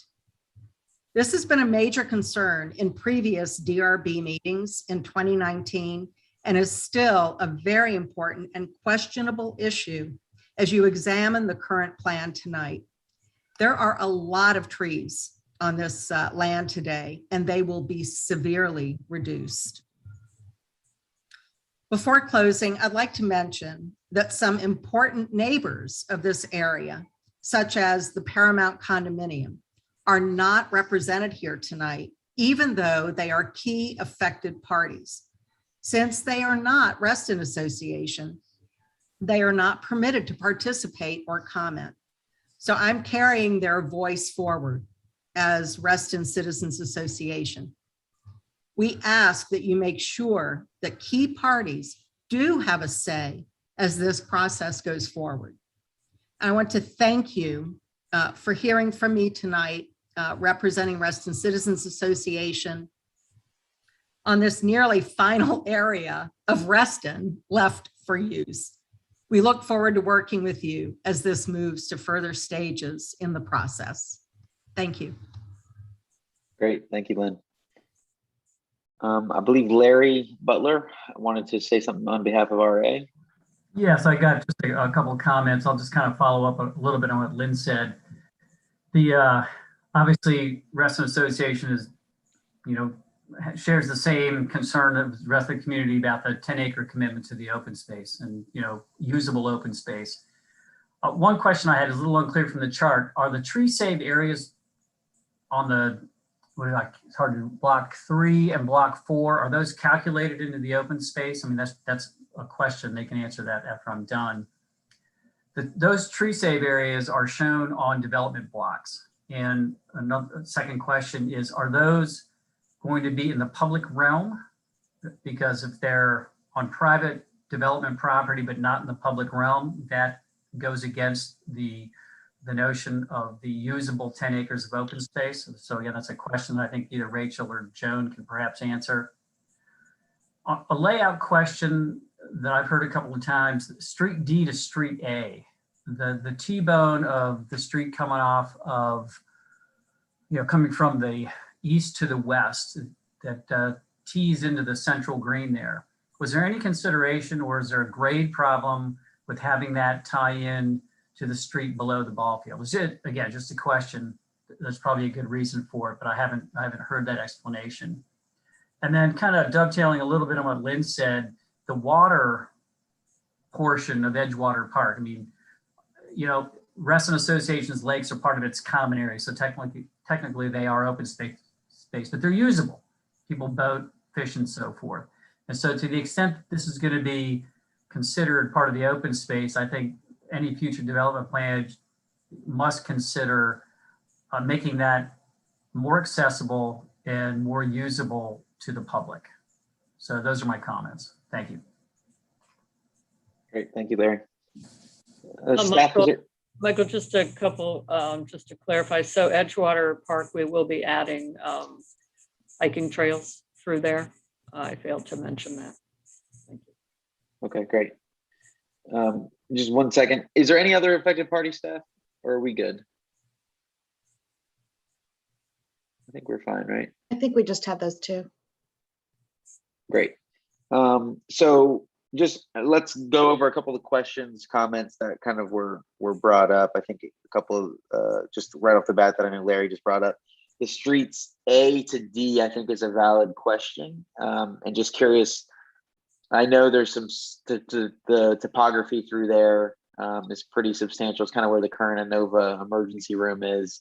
And those trails I know back there do have a substantial kind of grade change, and I know Library Street's kind of hugging the bottom of that hill.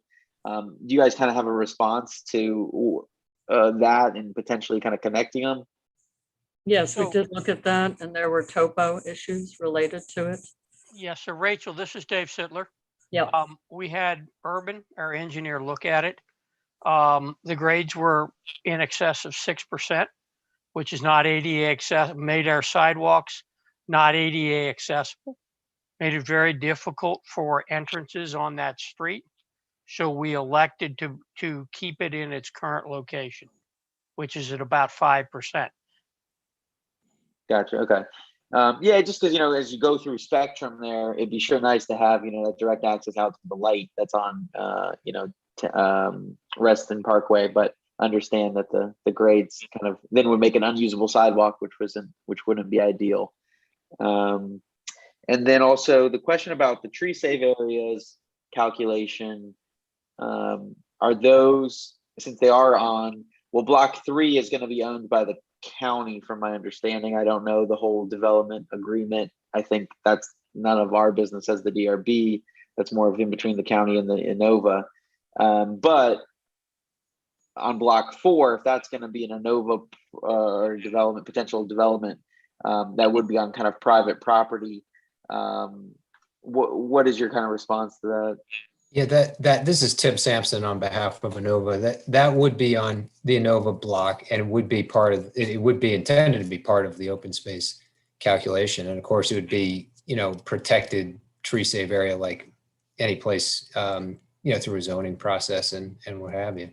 It's a good segue though to the broader question about the 10 acres, because just for folks who may not have been around for the last 10 years, we've been going through this process.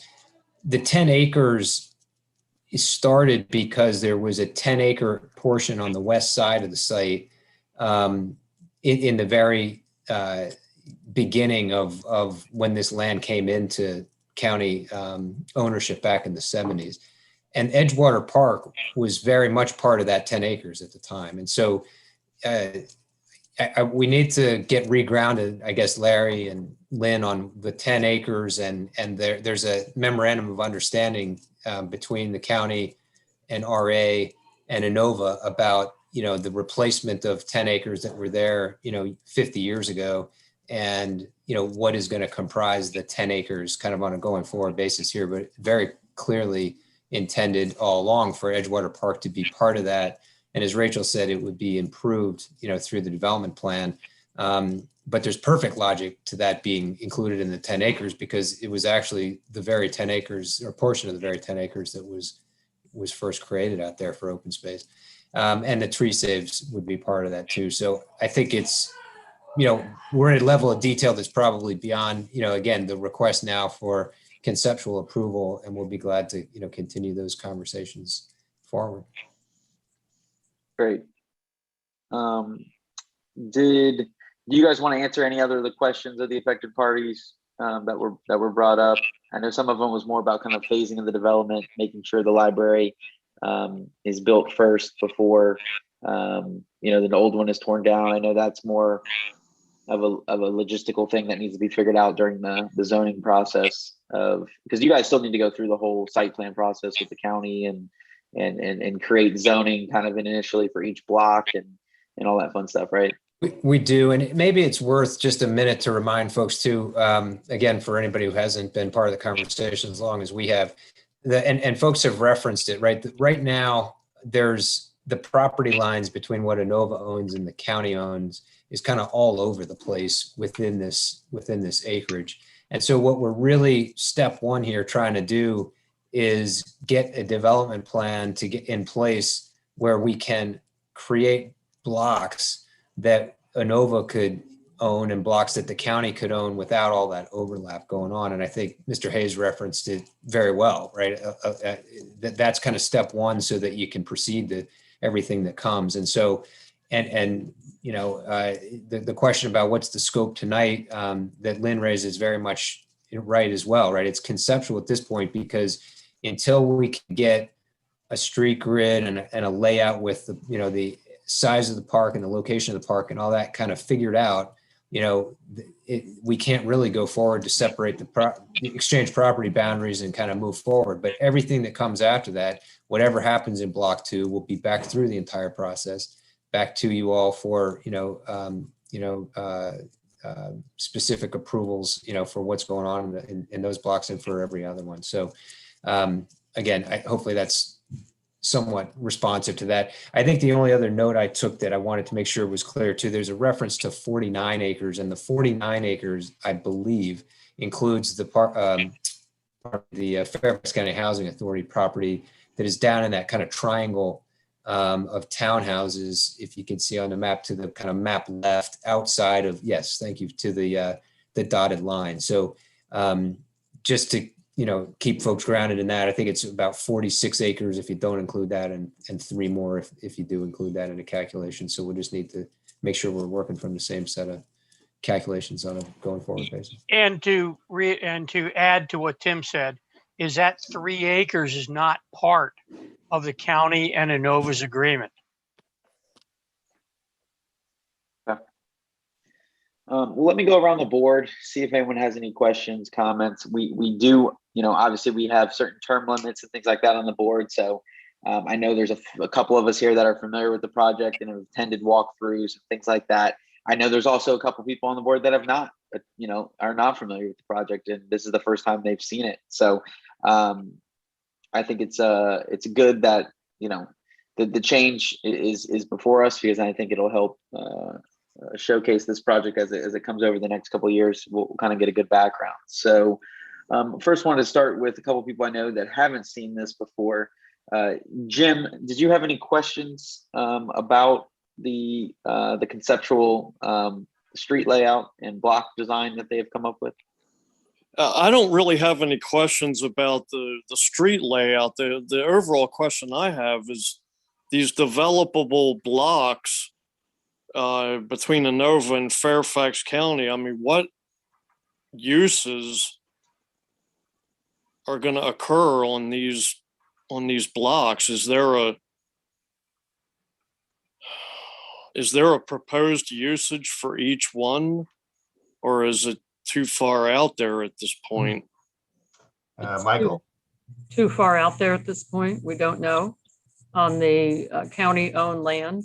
There will be obviously civic uses, a new library, the rec center, athletic field, other uses. We have to relocate at the Emory Rucker structure. I can't speak to Inova, but Tim or Yeah, so on Inova side, so we're going through, as you all know, concurrently right now, you know, the Reston master plan, comprehensive plan evaluation going on through the task force, and the uses for the site as recommended in the comprehensive plan will be addressed there. Currently in the comprehensive plan, it's a mixed use, you know, with a residential focus in terms of the, you know, kind of private development. But of course, leaving room for, you know, retail uses and restaurant uses to the extent, you know, those could be supported by what ultimately comes. And then from Inova's perspective too, I mean, certainly not, you know, some limited amount of capacity for, you know, continued medical uses on the site, but that would not be, you know, of an extent really more than exists out there today with the access facility. Yeah, I mean, it seems no like intention to build a hospital there. it seems like you have a wonderful opportunity here to tie this Central Park and the athletic field and the library into all these mixed use things that are being talked about. But the success of that is really going to be how it's, you know, I guess in the details, if you will. You're right. Because it would, I mean, I see something that could be really wonderful if it's all, you know, kind of brought up together and tied together, other than, you know, a bunch of developable blocks around a central park. Yep, understood. And we, you know, we share the thought, right? It has, painful as it sounds, it has taken 11 years to get where we are today, which isn't very far, honestly. And I don't want to rehash all of that, but what we've got to get to is a place where, you know, we can agree on a land plan that makes sense so that those projects, that coordination, all of that stuff can happen. Because you can imagine why we haven't been able to get in a place where, you know, you spend the time and the resources it takes to develop all that when we can't answer the very basic question, where do the roads go, where do the blocks go, you know, how are we handling a central green, that kind of thing. it's a good point, Jim, and we will definitely take that to heart as we move forward. And I know Inova does quality work, so it's a good point. We will continue to coordinate and work closely. Great. Jim, did you have anything else or? No, that's it for me. Great. Mike B, did you have anything? I know this is, Yeah, it's pretty new to me. you. So yeah, new to me as well. But obviously, it's a huge expanse of land, and obviously, I'm really interested in the details as they get fleshed out over time. So, I'd be interested to see how this all goes. Obviously, we're kind of in its infancy here. I mean, traffic studies and what these streetscapes look like and all that good stuff. I mean, details to come, right? So I guess I don't have any additional questions at this point, Michael. Just interested down the road how this all shakes out and what it's going to look like. So, okay. Karen, did you have anything? I think it's at some point in the near future, we're looking at something that's like in 2 dimensions. I mean, or even only one, but there's some really relatively dramatic changes in the topography of this site. And I believe that it's really important that those be honored and that it's a time to put in to make this a 3-dimensional site rather than a 1-dimensional site, because otherwise we're going to lose something that I think is really valuable on that site.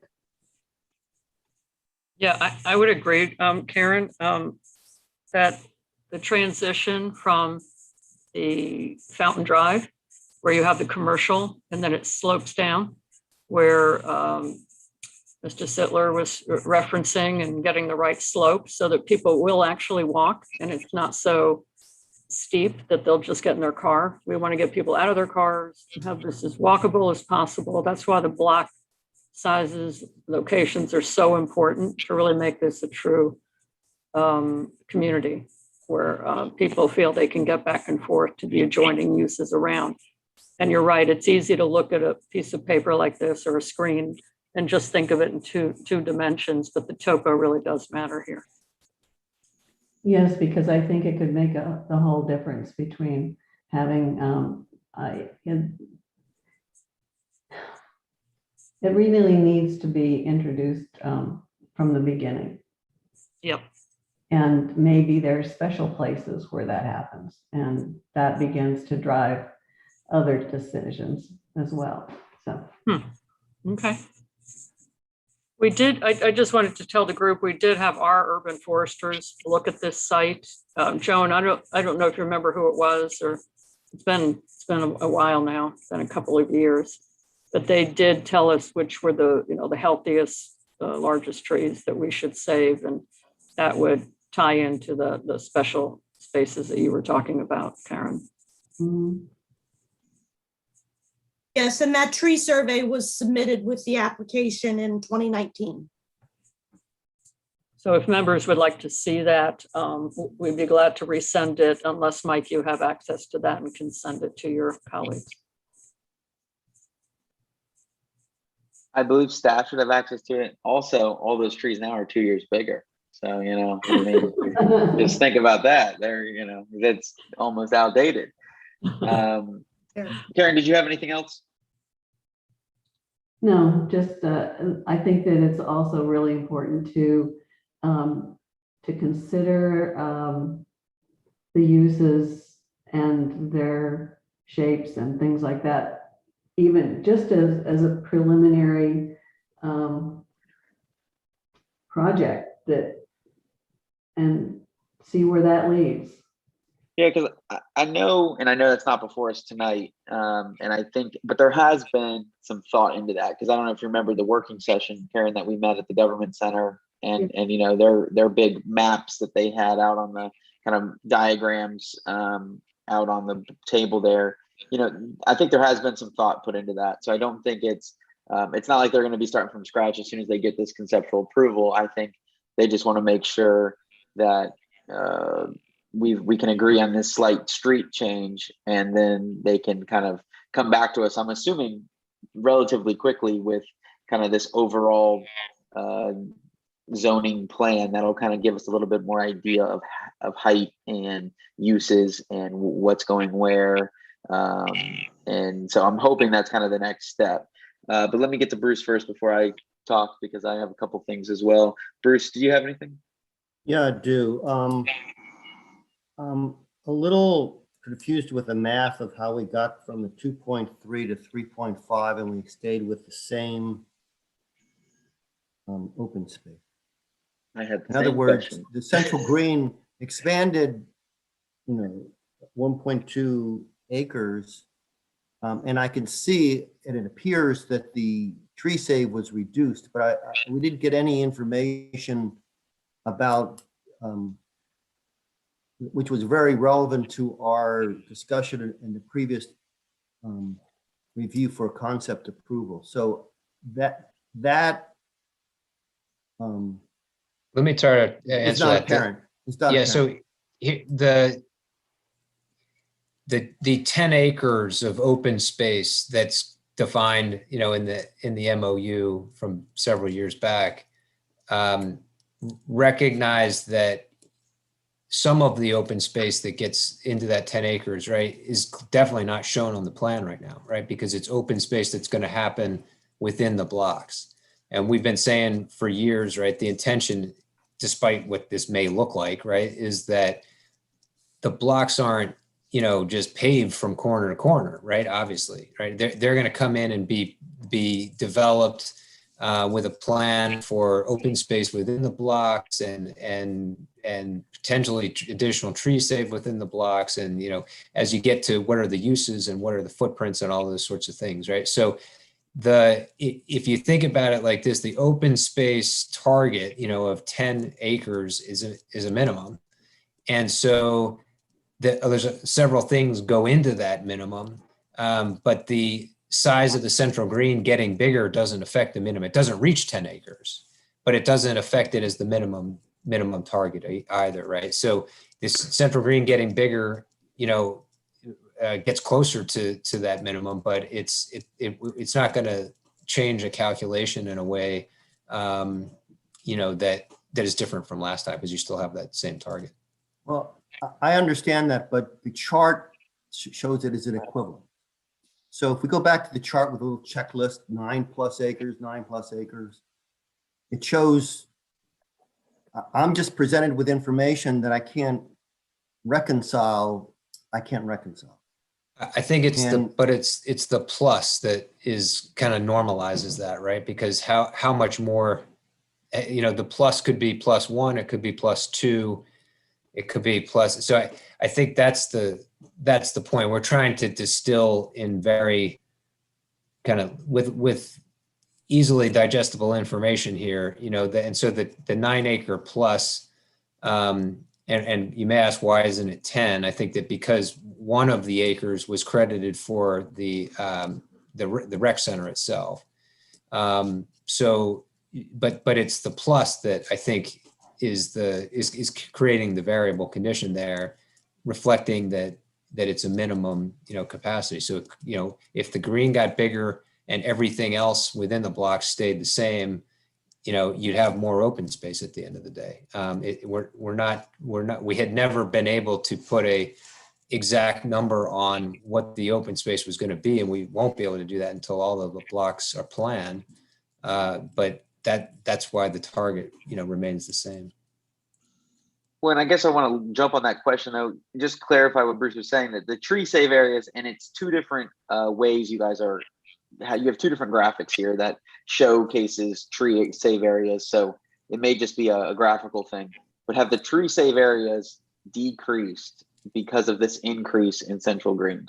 No. I don't believe so. I think it's No. just the way you're reading the graphic. Yeah. Okay. Yeah. Just because if you look at this slide, you know, if you zoom in on the tree save area up in block 4, yeah, you know, I it's see what you're substantially saying. bigger than block 4 in the 2021 plan.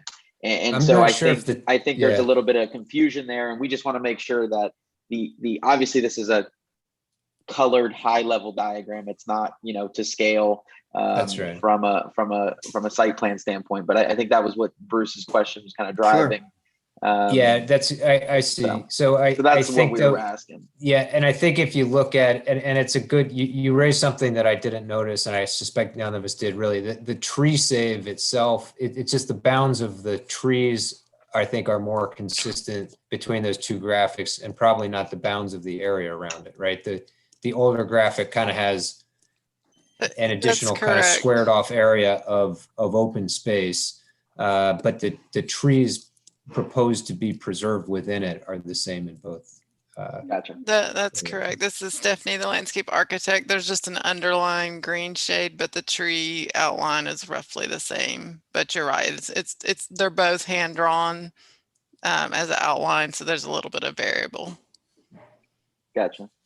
Bruce, did you have any other questions? Consistent with, I mean, this goes along with some of the comments by the community about the integration of the various of the public areas, the public blocks, and the comment about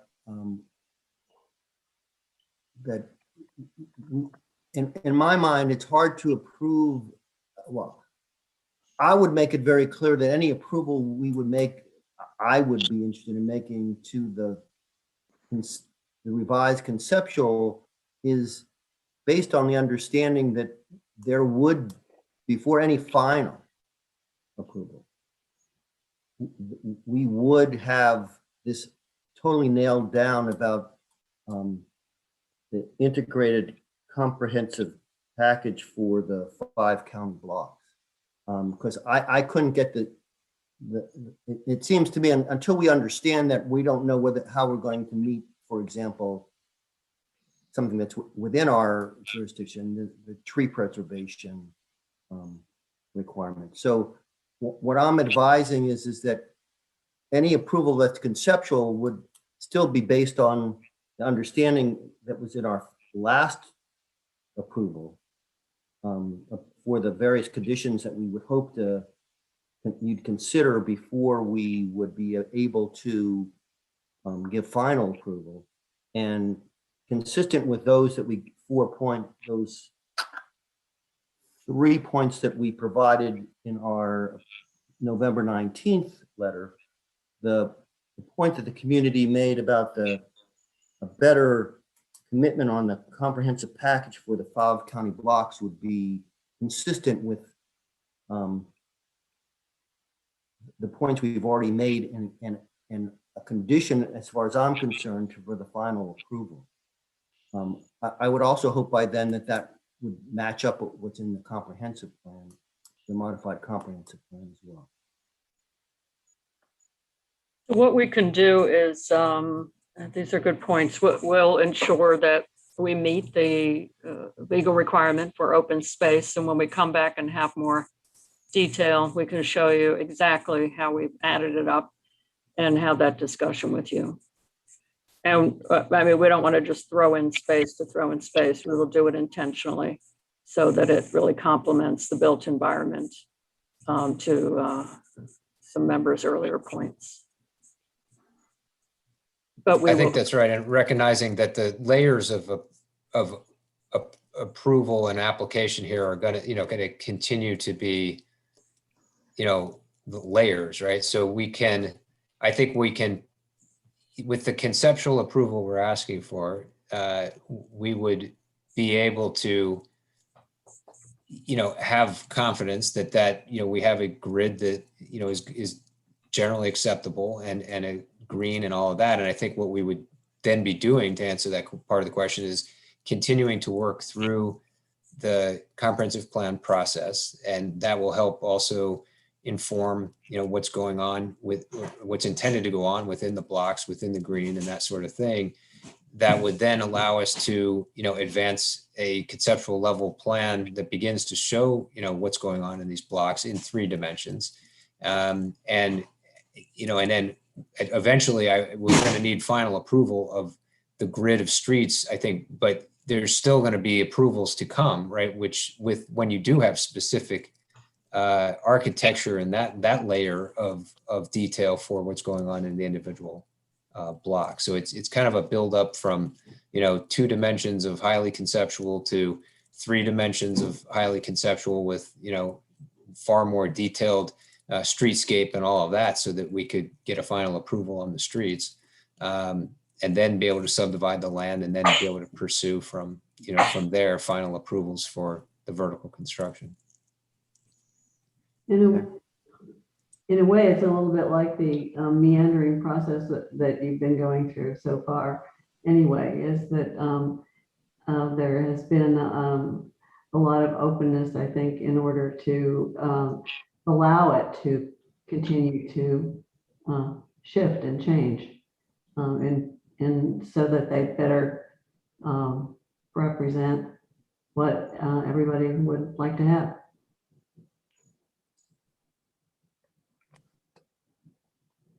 Bruce, did you have anything else? No, I have nothing else, Mike. So I just have a couple things. So I think overall, conceptually, the roads to me, we worked through hard and long to get to the conceptual approval last time. I think this one, it's not making a substantial change. I think you guys, in my opinion, still have to go ahead.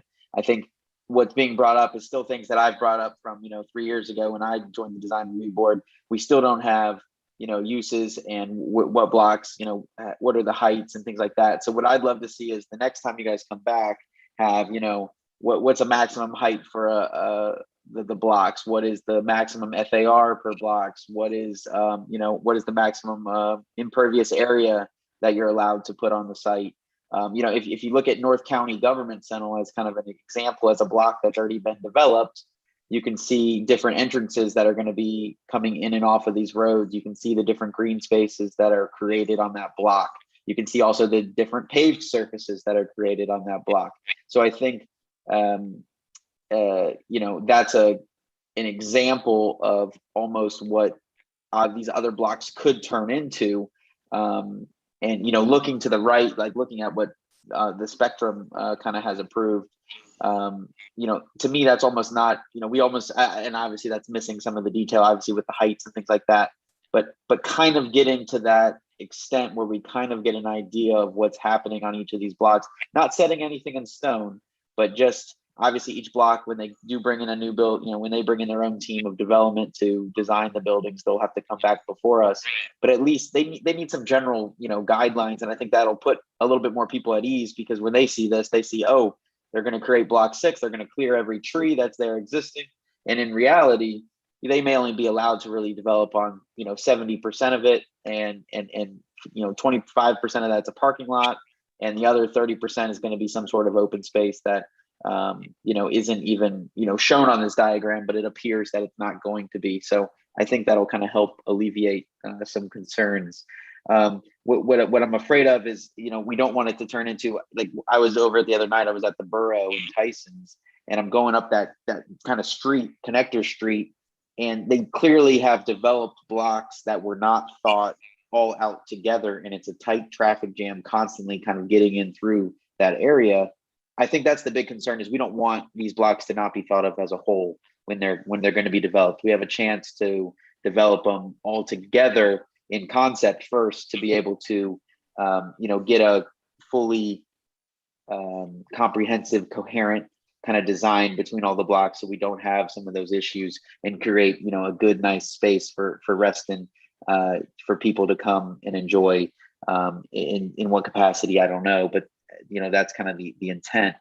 The other question I had was the Central Green. I'm assuming that's going to be managed by public. It's going to be managed by Fairfax County, or is it going to be managed privately, or how is that going to be handled? That would be a public park. Yeah. Okay. And we would coordinate it with the rec center and the athletic field, so that there can be a strong relationship between the two. And the reason that street is shown in a different color is we'd use some kind of paver, and then we can close it for events or, different things the community might want. Farmers market, we don't know. It's far out there. But the reason, these are good points, Mike. The reason we didn't go to that next step was 3 or 4 years ago, we thought we had the okay with our previous site plan, where there was that linear central park, and we went pretty far down the pike, spent a lot of money, probably $250,000, $300,000, basically to be told no. So we're going very slowly now. We're inch by inch, we're getting each piece approved. So it's okay, street grid, okay, great. Open space, green, the green square, central green, location, size, good, shape, great. Tree pres, basically, okay. Okay, now we'll go to the next step with more detail. Great. And I think hopefully, and I know, when we had that working session on site, you guys have developed, a little bit more information than what we see. So I know you guys have it. So I think next time, are you guys hopefully coming back this year to be able to, assuming you guys get approval tonight, that you're going to be able to come back this year to keep this kind of project moving along, and with all that kind of information that we're looking for. Do you guys foresee that happening this year? Yeah, well, that'll depend, I think, on the progress of the comp plan amendment too, right? So yeah, so I spoke with Supervisor Alcorn a couple of days ago, and he said that they expect that this fall the comp plan process will wrap up with the task force, and they'll have their recommendations, and decisions will be made on the basic density and other issues related to it. And then in January, February, we'll be able to get down to brass tacks with actual changes to the comp plan language. And I can't speak to rezoning. I think it's only comp plan amendment language. But Tim's right, we have to do that first. that then helps Inova know what they actually can develop on their site, and we can start the land swap, and they can start to proceed as a private entity. They have more stake in this as a money-making venture, whereas we're more concerned about the public aspects, and not that they're not, but ours is more focused on that, obviously, as a government entity. Right. Okay. Well, I hope that you guys can get back here before the end of the year so we can keep things moving along. It feels like, every time we space it out 18 months, it's almost like we start anew, with hearing new comments and asking the same questions. And it's no offense to you guys, but, obviously this is, only thing that's changed over the three and a half years I've been on the design reboard is literally the one street. So it's a little exhausting, and I know it's exhausting on your guys' side too. But I want to see things, moving forward, obviously. So so we share that, so we can't tell you how much we share. And when we were last before you in November of 2019, we could not have. Well, I don't know. Maybe we should have, but we did not anticipate a comp plan review starting that would involve the site. In a couple of months after that, really. And so, that's what we've been doing. Okay. Well, Mike, all that. Mike, it's Dan. I actually was able to join when we got kicked off hey, on Dan. this. So can I ask a couple quick What's questions? going on? Jump on. Welcome. What's up? So I appreciate someone answering the different color on Street A, because that was one of the things I wanted to check on. Is it fair to assume that where Street C terminates in the Town Center Parkway, that there would be an intersection of some sort that would be added there, or a pedestrian crossing, or some way that would make it easier to access Edgewater Park ultimately? This is Dave Sittler. There probably will be a right turn in, right turn out there.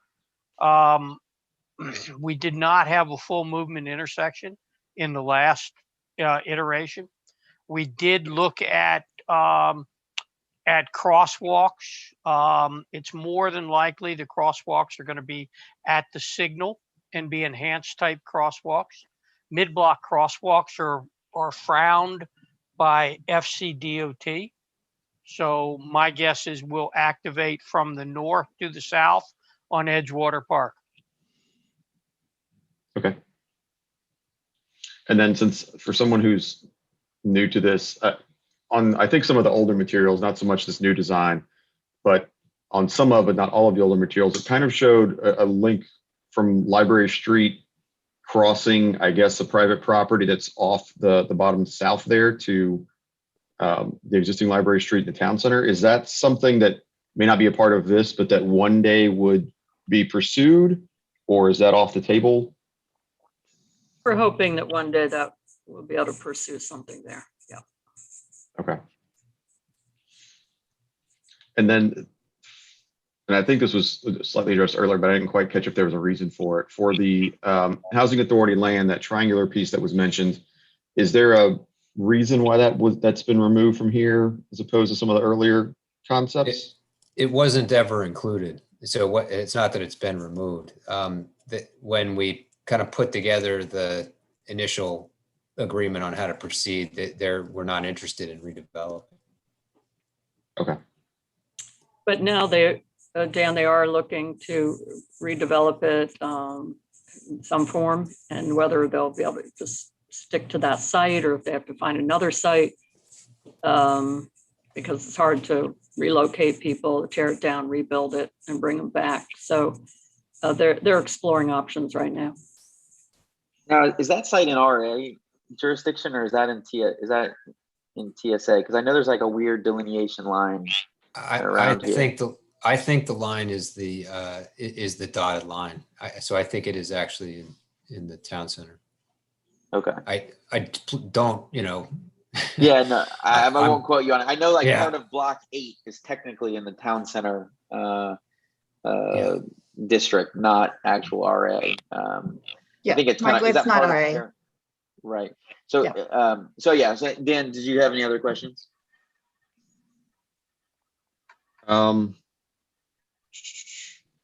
Where Library Street right now kind of shows as a dead ending, but teeing off. On another earlier design, it showed something going through there. Is there an intent to potentially like have that T turn into an alley, or is it just showing a T because you'll need to put some sort of turnaround there for emergency services, or what's the intention? We're hoping that one day we could work with that owner to create some kind of connection to New Dominion. But in the interim, it's basically stubbed out with, you're right, it's a T turnaround at this point. But that's a good point. Maybe we could look at an alleyway there. And then where Library Street would end at Barron Cameron, that's obviously offset from the current curb cuts on the north side.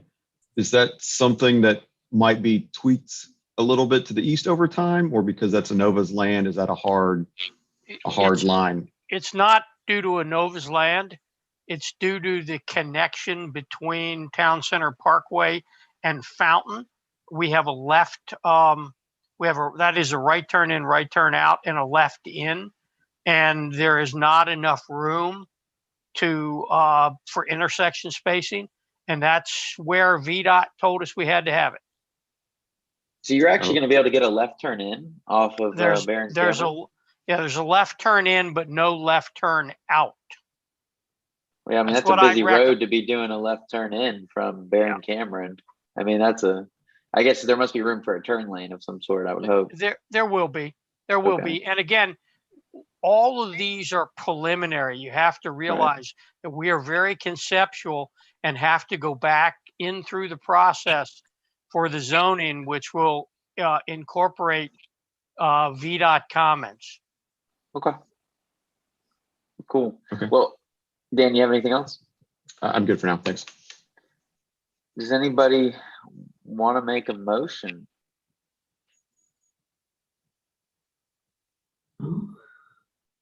I'll make a motion because I don't see it as a huge deviation from what was previously proposed. I see it as an improvement. I see that we still need a lot of detail, but I think they know that after all of us kind of basically said it in all different ways. So I'm going to make a motion to approve the conceptual plan as submitted, and look forward to seeing what's next. So there's a motion on the table. I'll second that. There's a second. And then is there any discussion about that motion?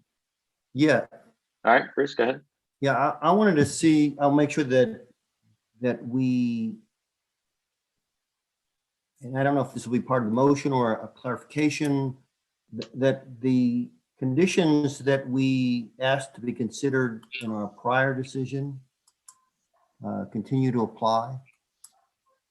So the one from 2019 that basically said public space to include the following public space, but as proposed, the actual development within the resulting blocks will be subject to future design review board and Fairfax County review. There are, as I pointed out, four points that are included in our approval. Oh, I see. And below that, there further define the buffers surrounding the developmental blocks with illustrative cross sections and dimensions. Revise the continuous open space green area from west boundary block 5 through the east boundary block 4 and overall connectivity of green space throughout the development if possible. Confirm and provide approximate minimum percentages of additional open green space per development blocks in addition to the total open space, and then provide a more cohesive merge and design and active involvement with Edgewater Park. That's the wording you want to add, Bruce? Well, I wanted to make sure that our amendment does not alter those requests that they be considered for final approval. Yeah, the only one I see that we can't really request anymore is the activation between 4 and 5. Because now there's that street. They did kind of revise that open space to create that better connection. Now 4 and 5 just basically will have kind of a 4-way intersection there. But I think we could ask for the overall connectivity of green space throughout the development, if possible. And I would also add that since perhaps we could replace that with what I mentioned earlier, that the final approval would be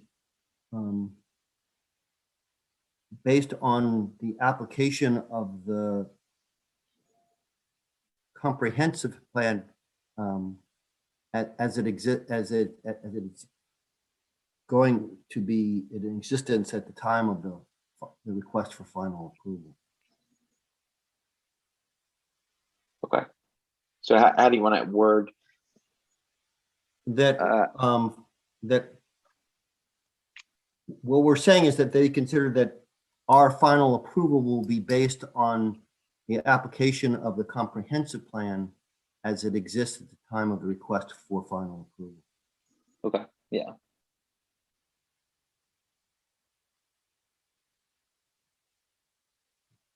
So Bruce, are you essentially trying to make sure that if the final comp plan approval deviates in some semi-significant way from this, that this merges to comply? Right. Well, our obligation is to apply as part of our guidelines the comprehensive plan, and that is something that we can't do at this point. So we're waiting for that to be our guide for the approval. We're just emphasizing that that has to be part of our approval. We know that that is something being discussed now. Well, and I think the comprehensive plan is going to address more of the uses and the density, correct? Versus the actual, it won't affect the street layouts, I guess is my point. But we're talking about the overall plan, not just the, as I understood it. It's our hope that this same layout that you're looking at now is replaced in the comprehensive plan from the one that's in there today, so that everybody's kind of on the same sheet of music. And that's really what I'm saying. When the community speaks on the comprehensive plan, we'll be in the DRB will act consistently with the comprehensive plan. Okay, I accept that amendment to my motion. Staff, does that make sense to add basically those 4 bullet points? Remove the language about connecting 4 and 5, and adding the fact that this the final approval should be in line with the amended comprehensive plan that is forthcoming. I think those are acceptable. Jane, LaShonda, you guys have that? That makes sense to you? Yeah, LaShonda, you got that right. Okay. Great. All right, so there's a motion, there's a second, there's an amendment. I accepted the amendment. There's who seconded my motion? Dan? Me or Karen, I'm not sure which one of us you want to count. Well, Dan, I think I heard Dan. Do you accept the Yes, amendment? I accept the amendment. All right. I do. All right, so is there any further discussion with the amendment? Or are we good to vote? All right, so let's take a vote. All those in favor say aye. Aye. Aye. Any against? Any abstentions? I don't think I heard a vote from Mike, B, or Jim. Aye. Aye from Jim. Mike, aye. All right, so motion passes. Motion passes unanimously. Yeah, let's hopefully you guys can keep chugging along, get us some more detail, and I think Dennis put it wisely with form follows function. So let's get some functions on here and figure it out from there. Great, Thank you all for your very much. feedback, Great. Louise. Yeah, Thank look you. forward to Thank working with you. All right. We have a couple other items to discuss as a board that aren't any applications. So I'll quickly go through them because I know it's only 9:23. All right. Virtual meetings. I guess since Cam is not here, LaShonda. I am here. Oh, hey Cam. I thought you were on vacation. I wouldn't call it a vacation, but I am here. Oh, okay. Well, go ahead and present what you got there. Gotcha. We're going to get started with the virtual meetings part, just so everyone is aware. The resolution 7 that you all unanimously consented via vote email was approved by the board. So virtual meetings for these panel and full board meetings are available. And so what staff is looking for is each panel And the full board needs to decide if they're going to continue to hold their meetings virtually, or if there's a desire to meet in person, and what time we are keeping the panels, because as you all may remember, we changed the panel times from 6:30 to 5:30 while we were doing the meetings virtually. So we're just looking for plans to either continue to be virtual or in person, and what you all would like to do. Cool. Does anybody have any thoughts on it? I'm gonna throw out there. I'd like to keep those things virtual for now, but I at some point I would like to go back to at least having some of them in person, whether it's the full meetings and leave panels virtual or doing both in person. I'm flexible, but I'm willing to keep everything virtual for now. Okay. I think someone else was speaking up. Yeah, the virtual meetings are good. However, I think with what we just went through on the Town Center North thing, a little bit of in-person elbow rubbing might be beneficial in how we I agree. I think on the bigger projects like that one, like a full board, I mean, I think, there was a couple things tonight, like even the pool project, it would have been great to have some samples in hand to really, truly get a fully, understanding of what was happening. That's why I personally like in-person meetings. I agree with you, Jim, on that stance, especially with these kind of bigger, more complex projects. I just think it's so hard. Like we had a great working session with the Reston Town Center North in person, at the actual site, and that was so helpful to really fully understand kind of the complexity of the site, kind of what they were talking about, and obviously that was a work session, but just little things like that. I think in person does always kind of help. Karen or Bruce, did you guys have anything? For me, I agree with everything that was just said. It seems like that let's manage as we have, with a view toward finding an appropriate time when we can get together, particularly for the larger project. Okay. Karen? I think that there's, there's room for both, but that means you'd have to establish and decide which is which and when is when and all of that, which is kind of, but I think maybe we could we do it as, I don't know what the, is it hard to go for the staff to go from one mode to another mode? I mean, it's like, it's something you got to know way ahead of time so that they can function. We do plan panel meetings 6 weeks in advance. So once we schedule it, it's scheduled to be via Zoom or in person. We can't go back and change it. So it seems to me the consensus might be to have full board be in person and the panels remain virtual, or everything virtual until further notice. Yeah, I mean, it's tough to say because it's, I'd like the virtual, but what's tough on the panel meetings is,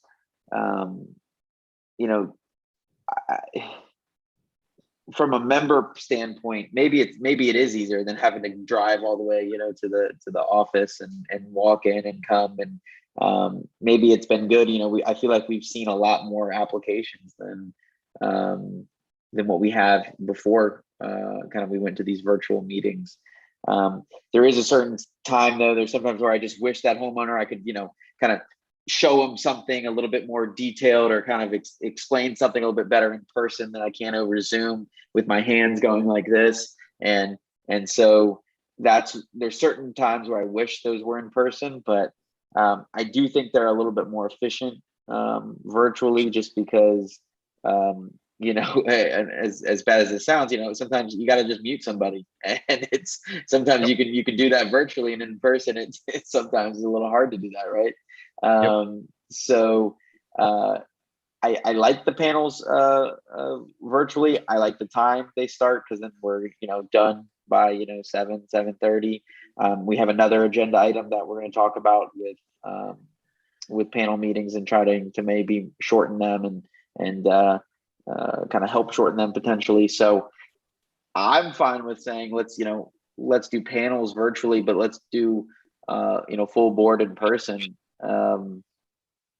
If everybody's comfortable with that, I don't want to make anybody do something that they don't want to do. From that standpoint, obviously we're all just volunteers here, so your comfort level is up to you. So we can kind of take either we can take a vote on it, or we can send emails in on how we feel. If we don't want to vote publicly, it doesn't really matter to me one way or the other. But I think that would potentially be kind of the way we could move forward and see how it goes from that standpoint. But could I ask, that's fine for us. Would if we were meeting in person, would we still provide a opportunity, if they were more comfortable, for the applicants to do it virtually? My point is, it's one thing for us to say that's fine with us. The question is, I'm not making hard over on it.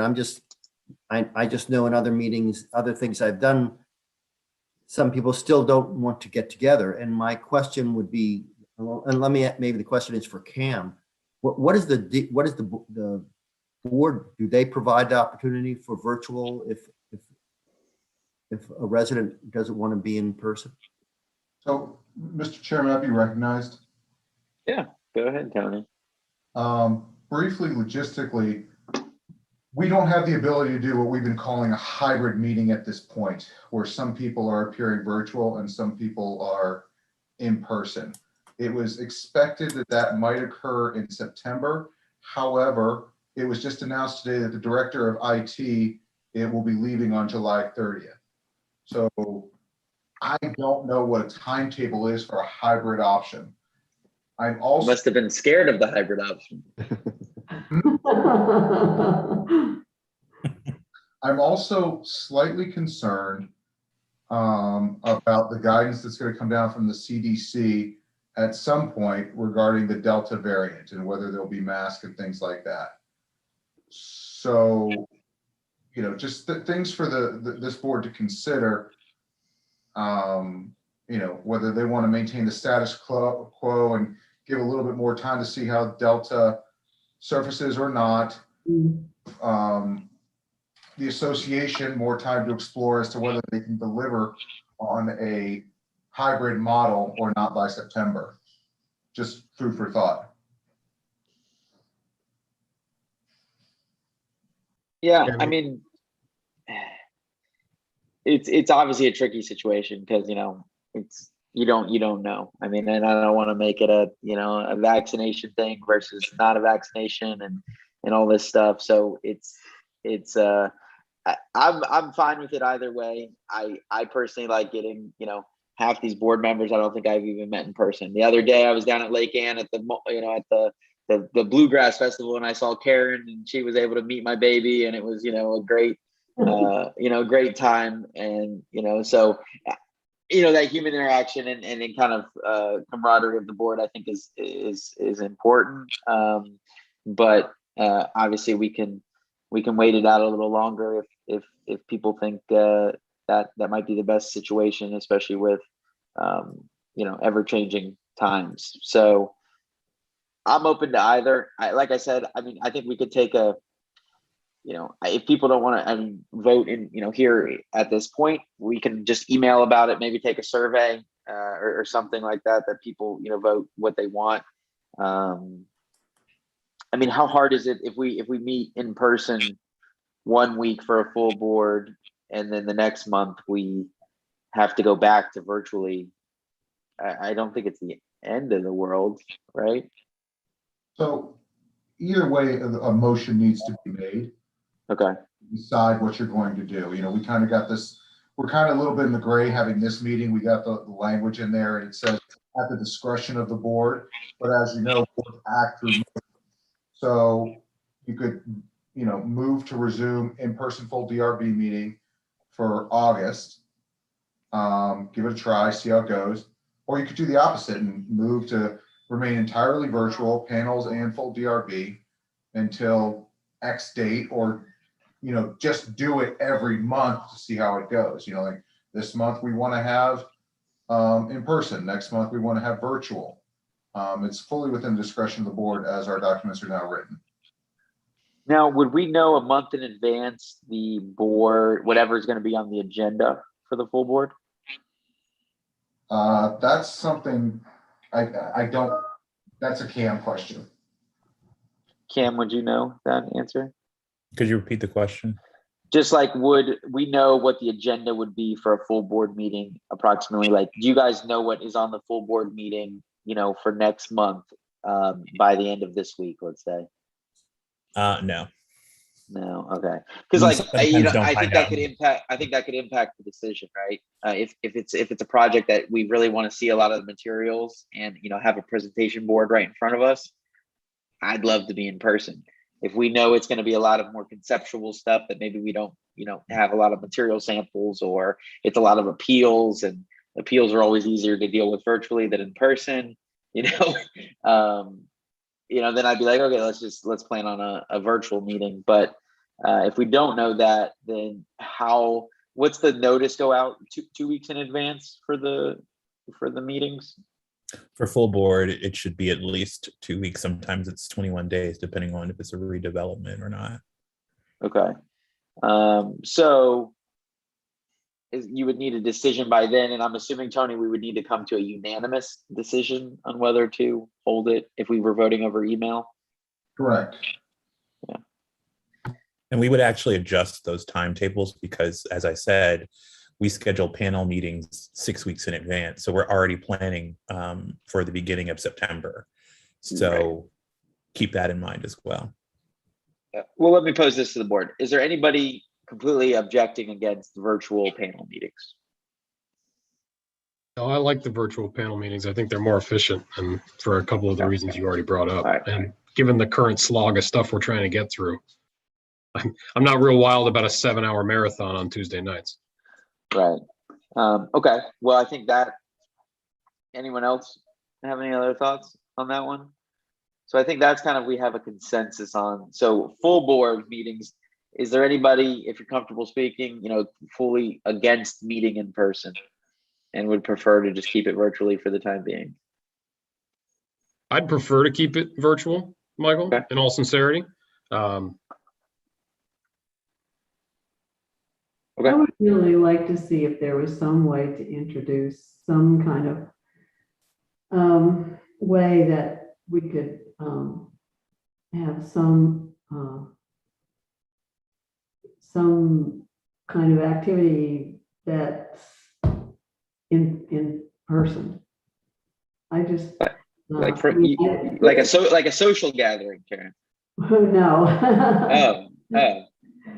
Oh. I don't think that's going to work. Nobody's got that kind of time. Hey, I'm always available for a beer at Lake Ann Brew House. Always available for it. I just think that, you know, when I first came into this, that was the beginning of the virtual, and I never had one done. I never even attended one that had everybody there.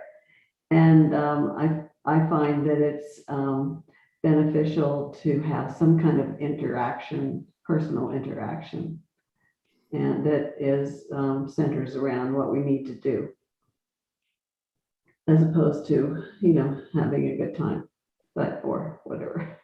Yeah. Anyway, I just think it's beneficial as a group for there to be some kind of interaction. And when you're saying that, are you implying you would like the full board to meet in person? Is that kind of what you're saying, or something additional? I think that that is a good mix, but I'm not sure it works for the staff. So, I mean, yeah, I think it sounds like it's a little bit still up in the air, obviously. Does anybody, I mean, it sounds like we have to make a motion on it. We could go back and forth about it all night, I'm sure. I would make a motion. I would make a motion to maintain the status quo and revisit this in September when we have some understanding more about the Delta variant and whether there is a technical means where we can address both people that want to be in place and in particular the residents. I mean, like I said, it's not just us. It's right. Yeah. So you're right. We could come to a consensus and all be fine, but then the residents, we could have 5 out of 10 residents who don't want to show up. We have a little bit of a sticky situation. Yes. Okay. Yeah. So there's a motion. Yeah, I'll second Bruce's motion. So we have a motion and a second to basically revisit it in the September board meeting. We'll basically have the same discussion over again. Any further discussion on the motion? No. All right. So all those in favor, say aye. Aye. Aye. Aye. Is Dan still on? Aye. There was a hand up. Aye. Okay. Oh, sorry. I don't have all the videos up. All right. So that motion passes. Okay. So next up, Cam, design guidelines.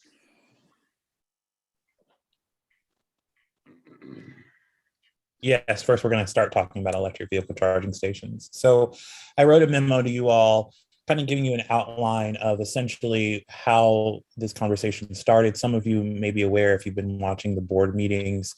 I initially gave a presentation to the board with Larry Butler, the COO, about a request that was made from the board about looking into how staff and the DRB can support clusters in their endeavors to allow their members to install electric vehicle charging stations. And so my first presentation to the board was in January, and the latest presentation to the board was on May 27th.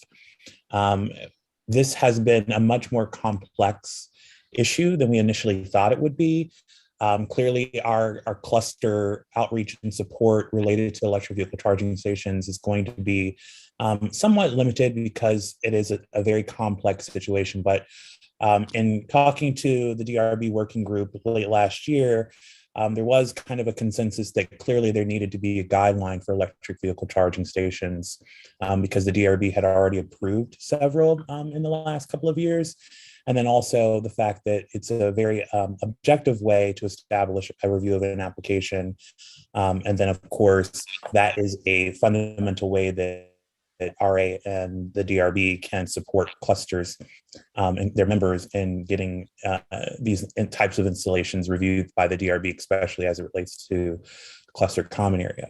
Well, one of the most important things that we need to take away from this conversation and the establishment of this design guideline is that this is not just for cluster common area installations.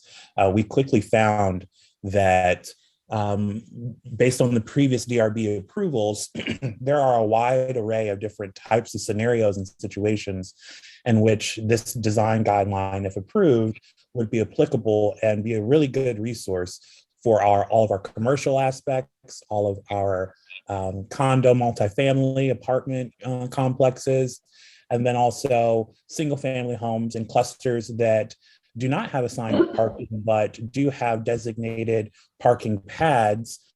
So if some of you are familiar with the Marco cluster, the houses are single family detached homes, but they have parking pads in the front that are probably 15 feet away from the home, in which you would really need a standard in order to kind of review and make sure that the installation was cohesive enough with the neighborhood before, letting cluster members install various types of different installations of this charging station. So if you could go back to item J in the memo, I just wanted to give a brief outline of kind of what we're looking for when it comes to the electric vehicle charging station. So kind of this is now an opportunity for feedback on the draft staff has created. with the hope that we could have that feedback reviewed again at the August meeting for basically conceptual approval to move forward to the Board Operations Committee for their review, and then come back to the DRB with a public hearing and final adjustments. But I also want to note that Virginia legislation actually came through last year in April, clearly at the height of the pandemic, related to HOAs not being able to prohibit owners requesting electric vehicle charging stations from installing it on their individual property. So this comes into play with that scenario that I mentioned earlier with Marco and having an area where they own the property, they own the lot, they're going to install it next to their parking pad, but may not necessarily be on cluster common area. So this is much, much, much larger than a cluster common area situation. And then of course, some of you may be aware that the board has asked staff to evaluate transitioning the entire fleet of RA vehicles from their current fossil fuel systems to electric vehicles, and what that will look like, and if these types of stations can be installed at RA facilities or not. So if you could go to page 2 of this document, it basically goes over how we've set it up, how the design guideline is being proposed to be set up. We realize we have multiple different kinds of property types, so we're hoping that this guideline can come to all properties, so it covers and encompasses everything that could be have a potential application come before us, from the non-residential, commercial aspects, RA facilities, condo common area, apartment condo area, all of those elements and those types of homes. And so we've broken it down in a lot of different categories here. I won't go into specifics because I believe that you all may have browsed through this and may have questions. So I'll leave a significant amount of time for questions, but just going over some of the elements and the components that we thought would be focal points that need the DRB's consideration. I have found that the design guidelines are often a little vague, and so hopefully this gives a little bit more foundation to being less ambiguous than our existing design guidelines are. It kind of gives a full scope of what you can and cannot do, rather than talking about a lot of information on breaking down review levels. This can be reviewed at staff level, this can be reviewed at con, and then everything else needs to go to a panel of the board. This really gives a totality of what's acceptable versus what's not acceptable. So essentially staff is just looking for feedback on what you all think conceptually has been drafted for you all to review. Some of the major points that I'd like to kind of go over is clearly location. You're talking about the unit, so the materials and the color, the pedestal, the type of pedestal. As you may have seen in the pictures that were shown before, there are various different types of installations that the DRB has already approved over the years. I think there's one in Woodcrest Cluster. If you could go to those pictures, Jane. And it's further down. Okay, so on the far left, you see it's a condo common area installation. In the middle of the slide, it is cluster private property, but they actually have driveways and garages. The third picture is cluster common area in assigned parking spaces. And then if you go to the next slide, you're looking at cluster common area. I believe this is Woodcrest, where an approval was received for a 4x4 post, a wooden post with an outlet on top of that post. And then you have your more classic style in Chad's Ford installation, which is Tesla name brand and has bollards in front. And then you have a single family carport where an exterior installation was done. It's barely visible, but it's directly behind the Tesla that it is charging. So there are a wide array of different installations that the DRB has approved. And I think clearly we can all agree that there should be more consistency in terms of how the DRB is evaluating these types of requests and keeping it more consistent, especially when you start getting into whether or not these installations are happening within clusters or not. So if we could go back to item J, just kind of going more into detail about the charging levels. So charging level 1 and 2 for residential, and then any parking structures or RA facilities could potentially have a higher charging level. Permits, cables, and cords. One of the largest considerations that we hear the most are that homeowners have cords that extend across common area or walkways or sidewalks that create a liability issue. So we wanted to kind of address that in the design guideline. And then, of course, the use of bollards and wheel stops. One of the comments that we got early on, I think it was from you, Michael, was about being careful about having clusters who want these installations, allowing their members to install it throughout the entire neighborhood so that you would create this kind of hodgepodge style of installations throughout the entire cluster. So we thought that we would try to encourage clusters to kind of designate spaces within their scope and within their common area that would be specifically for electric vehicle charging stations, so that we could prevent those things from happening. Then, of course, trying to encourage those with carports or garages to use those elements first before coming and asking for a bollard style installation or something that would be mounted somewhere else on the common area, and then of course going into removal. So it basically encompasses everything that staff initially thought would be items that would need to be discussed or thought about. So what we're looking for from you all is feedback on, is there something that we missed? Are there other considerations that you all would like to see? Do you think that the design guideline is necessary? Because clearly we only talked to the DRB working group, but all of those things we're looking for you all to provide feedback on. Where were the projects that we've already approved? What are they? Are they single family? Are they cluster? Are they what? Do you know?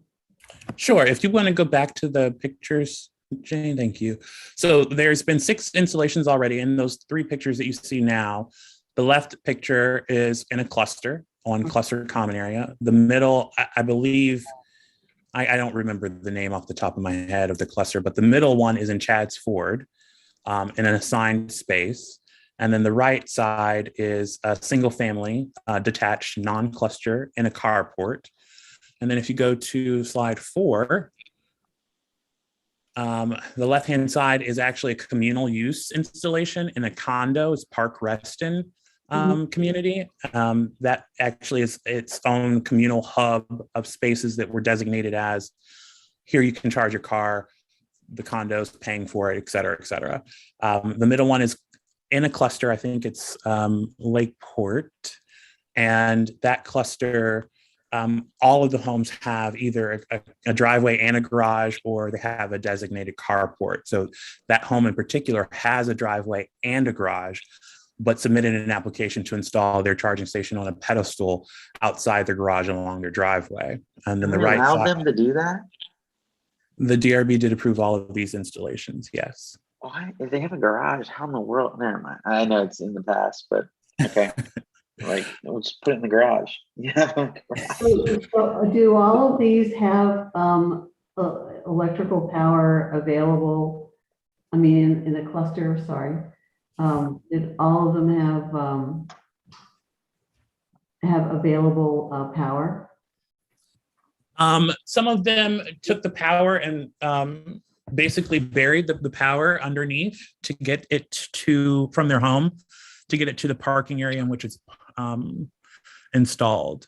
I don't think any of them have used, that are in this presentation, have used the common area electrical power, such as like a light post or something like that to use. But I do know that there may be one, I think maybe in Colson cluster, Michael, where they're using electricity from a carport to use their installation. But oh no, are you talking? I don't know if you're talking. I don't know which one you're talking. I know the one that's been installed. There might be another one that I'm not aware of, but she actually did run power through their backyard to that carport. It just happened chance that their carport's behind that house. Gotcha. So it worked out in that stance. I think, I reviewed this, I know you sent me an email about it a couple months back. my big thing was, what I was afraid of is, let's say you're in a cluster and, somebody wants a Bosch charger and another person wants the Tesla charger and somebody else wants X charger. Then all of a sudden you have a white charger, a black charger, a blue charger, all these different color chargers, that it starts to get really messy. And I know that, a cluster trying, and my cluster is unique. Most clusters in Reston, I can't use a most determination because they're all so different. What's tricky, and the reason why I was saying that either the cluster needs to set, this is the standard that you have to follow, because I don't want a bunch of different installations done in a cluster, or they need to create kind of a common area, which I think you guys have. And I'm assuming, I don't know the Park Reston setup. It sounds like anybody could pull up there and charge. It doesn't necessarily, kind of have an account. What would be nice is if you had a cluster that created, 2 designated charging spots or 4 or whatever they want. You have a designated account, so that way that, because the first thing the cluster is going to say is, well, I'm not going to pay to charge your car for you. And so it's a little bit of a, it's a little bit of a tricky situation, because if someone was coming in and saying, I want to put a gas station in my car parking spot because I don't ever want to go to the gas station to get gas. I know it's a little different, but I don't know of the legislation you were talking about, but obviously we would not, approve something like that.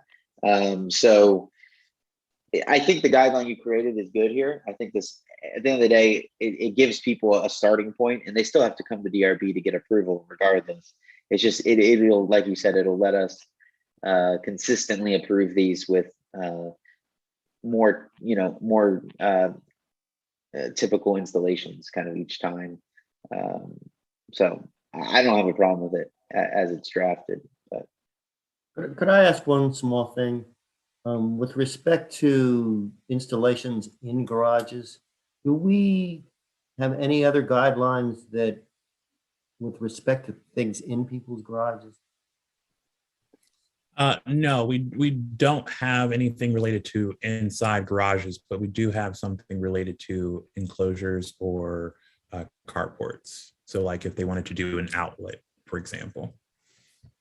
Right, that because of the visibility to the rest.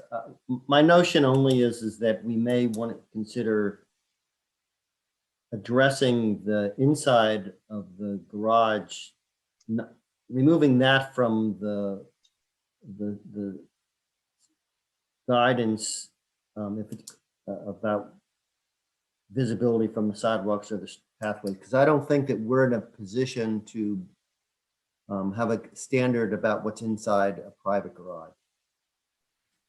I would completely agree with that. I just think that the encouragement should be there that people with garages and carports should be using those elements first for consideration of those types of requests.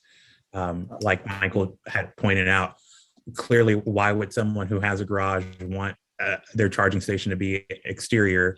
But that's not our business, as you mentioned, Bruce. So it's a fair point. Totally agree that we have jurisdiction about what's visible to the community.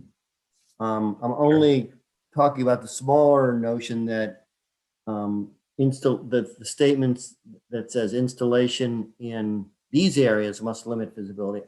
I would say installation in garage, in carports must limit visibility. The first sentence about carports you have them, we're encouraging you to put them there. It's really the second sentence that I'm suggesting that we not get out over our skis about what's inside a garage. Makes total sense. Yeah, I agree with that.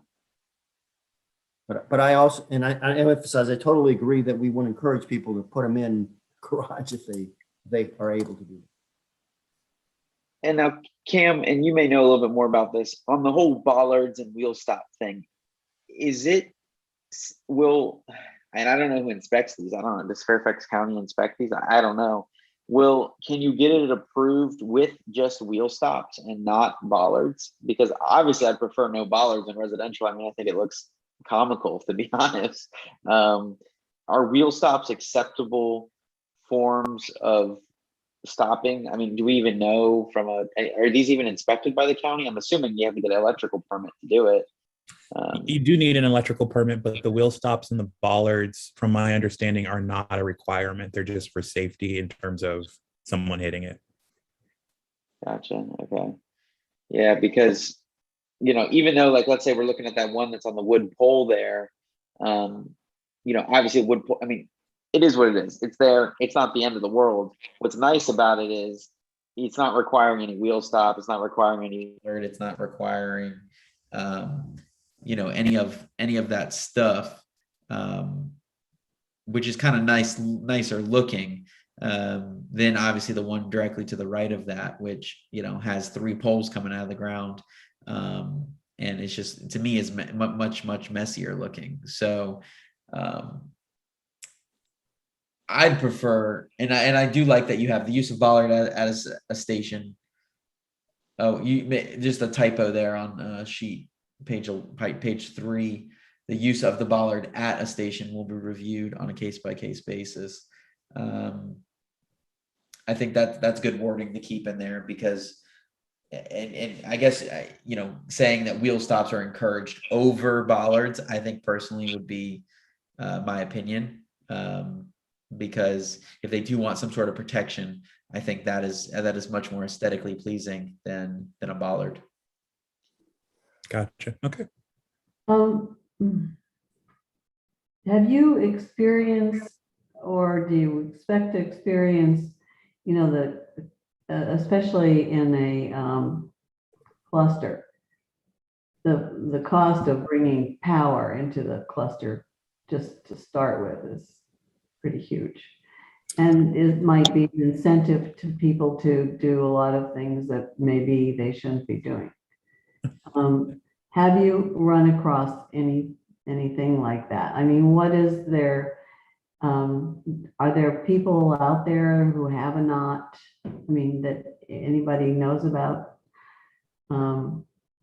that have sort of done something that's not really right? Not yet, but we have several members in the community that want these installations, that are waiting for these guidelines to be completed before they submit their requests or their adjustments to the requests. I know for a fact one member in particular has even considered installing a conduit line all the way from his home, in a townhome attached, to all the way across the street, same neighborhood, but to his assigned space further away from his house, so that it could be more hidden. And he would need to trench underneath the common area parking lot in order to get to that space. And so he was going to see if other members were interested in sharing the conduit line and access to the conduit line, so that if they wanted an electric vehicle at some point, they would be able to tie into the conduit line without having to do the necessary boring and other electrical work needed to do those types of installations. But no, we haven't had anyone do anything that was something that they shouldn't be doing. And so these people that you know about that are talking about, running these things themselves, is that bringing power from their house? Yes. Or a house? From their home. From their home. I seem to recall we had one where it's a commercial venture. They install the station, and they bear the cost, and then there's a charge for charging. Yes, that is possible. So the installation at the condo Park Reston, I'm not sure the specifics, but the machine is set up to take an access code, for example, so that no one off the street could just park their car for free and charge it for free. You'd have to have the access code. You can also set it up for payments, accepting credit cards. And I believe there's also the ability to, if someone leaves their car there too long plugged in, you can charge them an overrate, so that once your car is charged, if you stay plugged in, it will charge you per minute or hour or whatever have you.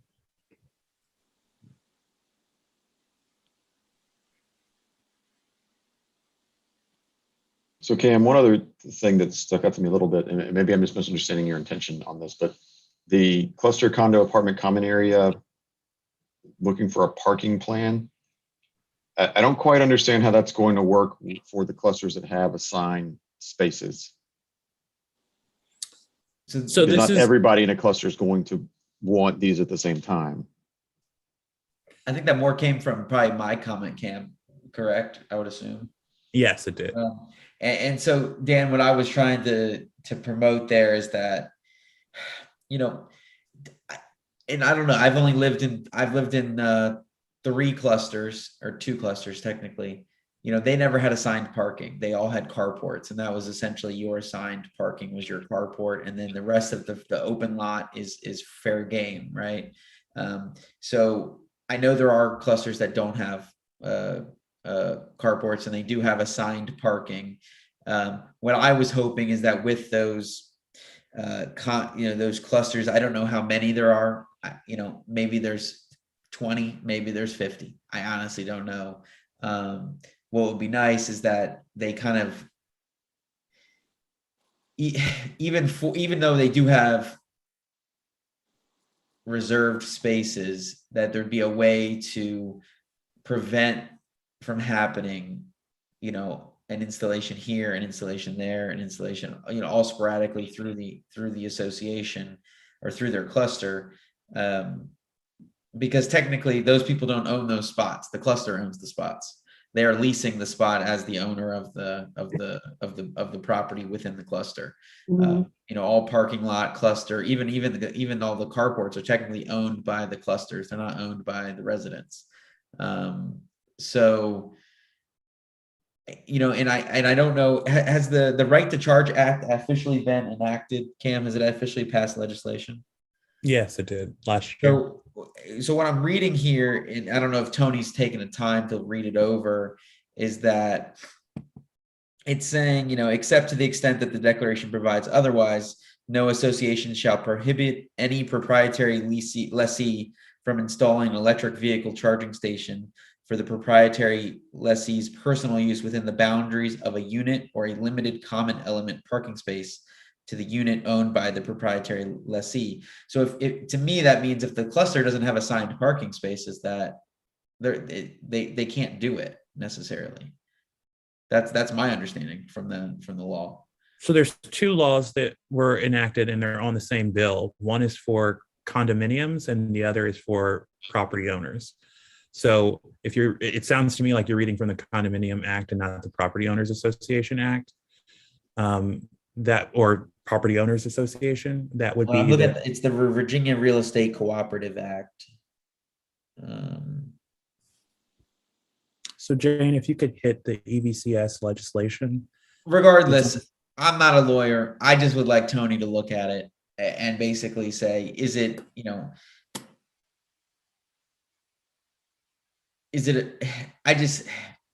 I mean, I'm sure the electrical vehicle charging just have really good lobbyists, and that's the end of the day, why they have this ability. I mean, heck, I just want to put in my own gas station. I can make buku bucks right now. So I'm fine with the guideline. I think it's fine. I think it just helps. At the end of the day, these guidelines are here to help guide the members for when they're designing their installation that ultimately comes before us as the DRB, that we have the final say. And we base on this guideline. It is very detailed, but it still gives us room for interpretation on what looks good and what doesn't. So I think at the end of the day, if they have an assigned spot and they want to put a charging spot there, you know, we legally can't really deny them that. So hopefully trying to help them make sure that their materials look good, push them towards a wheel stop versus a bollard, you know, et cetera. I think that's all kind of in here with some of those minor modifications that we suggested. And I think otherwise it's good to go. in my opinion. So does anyone else have anything else on the design guideline for the electrical vehicle? I just think subject to whatever might come out of looking at the legislation for that common area part, it might just need a little bit of thinking about whether it might warrant like two spots of text for those that have assigned spaces and those that don't. But, and I guess that's assuming that we don't have to just allow people to do it anywhere. If we do, then it really doesn't matter, I guess. Trust me, it was a point of contention in our cluster because somebody wanted a handicap assigned spot, even though none of us have assigned spots, and they, claimed American Disabilities Act, right? And they proved proof of their disability and that they they were designated this spot right in front of their house. And so obviously it's not the same level of it, but it's simple where I could see a cluster could argue and say, well, we don't have assigned spots. We don't want to give you a spot right, in front of your house because that's not fair to others who, most clusters don't just have spots in front of their houses. It's usually a shared parking area that then they walk over to your house, and some are farther away than others. So anyways, I think it's a good guideline. I know we have more stuff to talk about, so that's why I was trying to just kind of move it along. We have another section in here. So I just want to help keep moving the meeting along. But does anyone, Karen, I think you were going to say something. Yeah, I think it's fine. I sort of feel like it's a starter. I just think we haven't seen yet what's coming. Right. So, next people are going to say, well, my solar panels can charge my car. I want to put them right in my spot, and I'm going to charge my battery that's plugged into my charger that then my car drives over top. And, they're going to have some right to charge act, I'm sure, that'll try to say it. So I'd like legal to look at it. I'd like to make those minor modifications that Bruce had mentioned, that I mentioned about the, what did I mention about? I think you guys hopefully took a note. I forget what I said. And then a couple of others. Yes. So with that said, do we need to take a motion to vote to let you guys kind of put this into action? No, since we're going to come back with the changes that we discussed this evening, and then of course with Tony's input as well, we'll come back in August for a vote for the draft to move forward to Bach. Cool. I think that's a good idea. All right. And then, so what's the second thing you guys got on here? Design possible review level revisions? Yes. So in consideration of trying to streamline the DRB process for our members, we talked with the DRB working group late last year and the beginning of this year in terms of some suggestions that were kind of a culmination of staff comments, member comments, the working group's comments, and then just comments in general that we received. And so we kind of narrowed down a very long conversation with a lot of information in it to several design guidelines that we are recommending review levels be changed or added, and then looking at creating and revising existing guidelines, and then just some general comments about the guidelines themselves. So I'm actually, Jane, I'm going to share my screen so that we can hopefully go through this rather quickly. We're just looking for comments on this as well so that you all can see. So essentially, we broke it down: cluster, unit owners, and single family homes. The numbers, there's 12 guidelines in each section, clusters and single families. The only difference is number 1 in each one. So for number 1 in clusters, the colors, the paints and stains design guideline, the current review levels go from no application to a con or a panel review level.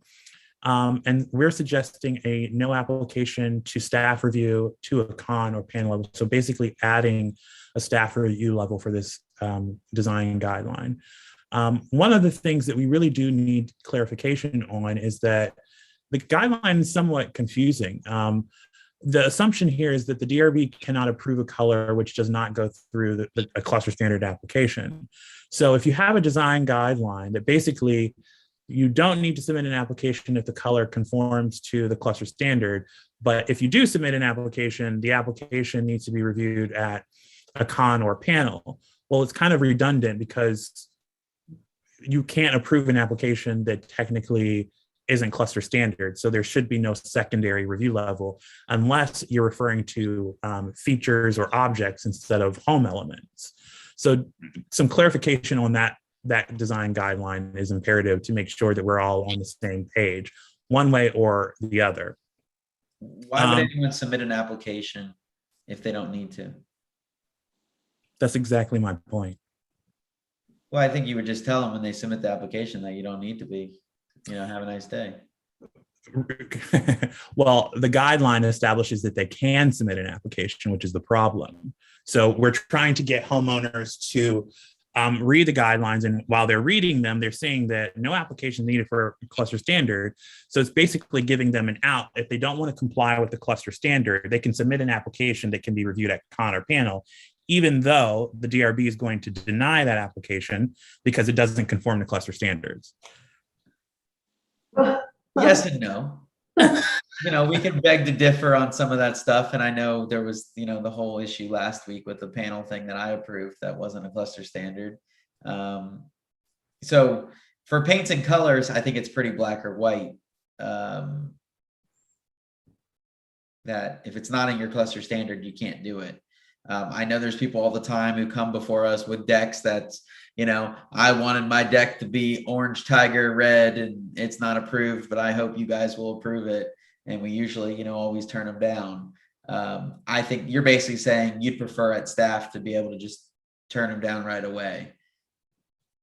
Correct?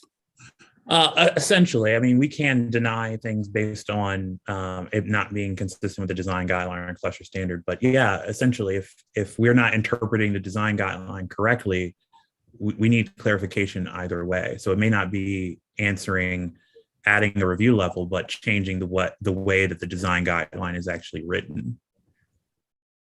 So that's just food for thought. And I don't want everything that we talk about to kind of go into detail, but just to give you a high brief overview of the direction that we're trying to encourage you all to consider. So one of the other things we're talking about are for clusters.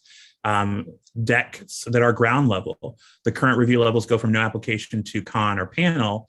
If you look at the decks for elevated homes and clusters, there's actually a staff review level. So it's inconsistent in terms of, you would think that a ground level deck would be easier to approve and have a staff review level than an elevated deck, but it's actually the opposite. So adding a staff review level to that design guideline would be helpful, because all of these applications that are coming in are stacking the panel when they could be simply staff reviewed. But there's my question again. Why is anyone even submitting an application? If they can do it without an application, why are they submitting them? And why are we accepting it? Because the guidelines, again, do not tell you, yes, you can, no, you can't. What it actually tells you is, if you do X, no application. If you do Y, then it's con or panel. So if they're not doing X explicitly, they do something that deviates from X, it is not a no application. It has to have an application, and that next review level is con or panel instead of staff. Well, I think it's like that because I guess, and I know you said you didn't want to go point by point, but I guess I think there's a lot that kind of, it's all the same thing, where I think the intent is that if they're deviating from that no application standard, it's complicated enough that it needs to go to con. I think that's where that guideline is coming from, because then it does involve a design element or a design change that's why we're jumping it up to con. Let me give you an example. That's what's happening. So there's a deck guideline for single families that says, or clusters, it doesn't matter which one. A deck can't extend more than 14 feet from the rear of the house. If that deck is 15 feet from the rear of the house, that review level cannot be made. It has to be reviewed at the next level because it doesn't qualify under the no application review or staff review. It has to be reviewed at a con or panel. So it's those small, tiny adjustments that are technicalities, of course, that create you all to have to review an application just because of a foot of difference. Well, and in certain instances, that foot could be, the different. I mean, I know, I see what you're saying. I understand. I think what other design review boards in the past have assumed that that needs to go to con, so that way somebody from the DRB is looking at it. Now, it basically, you guys are promoting these because staff wants to take a more active role in approving projects from I think the just from member would briefly going appreciate. through it. It's basically, it's going to put more work on your guys' plate from an approval standpoint.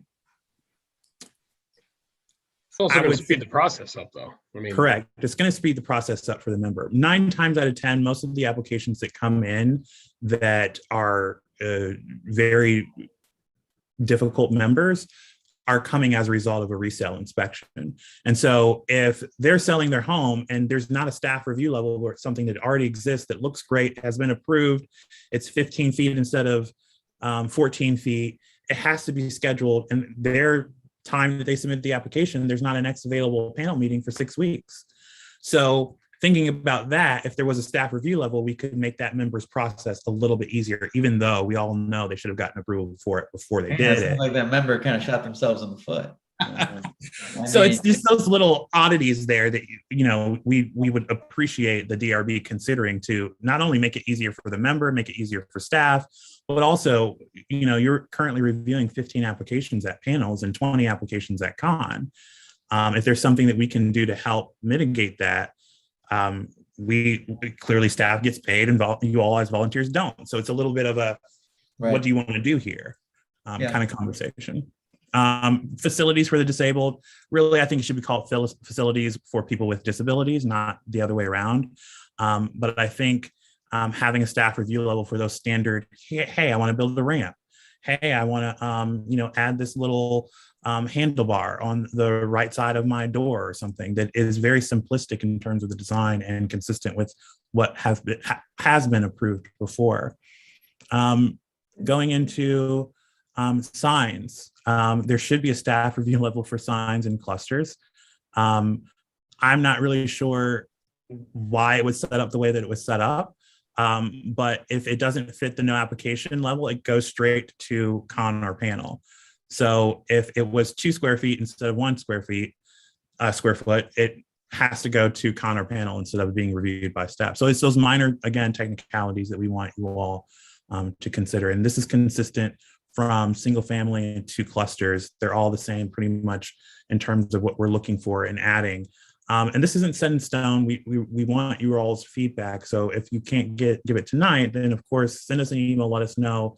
We're happy to bring it back up in August with basically a compilation of all of the comments that we received from you all in between now and the next meeting. But I really think that this is important. The other thing on single family homes is additions and alterations. Currently, there's only a panel review level. Now, I totally don't think staff should be reviewing additions and alterations. That's not on an option on the table. But I do think that there are reasons why there are design professionals on the DRB. And so if a DRB architect is looking at an alteration, there should be some sort of standard process that we can put one of these on a con instead of on a panel only, and allowing the DRB member reviewing the application to decide if they want to review it at con or kick it up to a panel, similar to what we do for cluster standards when we feel as though this really shouldn't be reviewed at con, it really needs to go to panel. Having that option and that opportunity will reduce members' experiences or long wait times for something that's pretty standard that they have had approvals before. 9 times out of 10 in these meetings that you all have, these alterations and additions most of the time are my neighbor down the street has the same exact model, I'm just doing it on my house.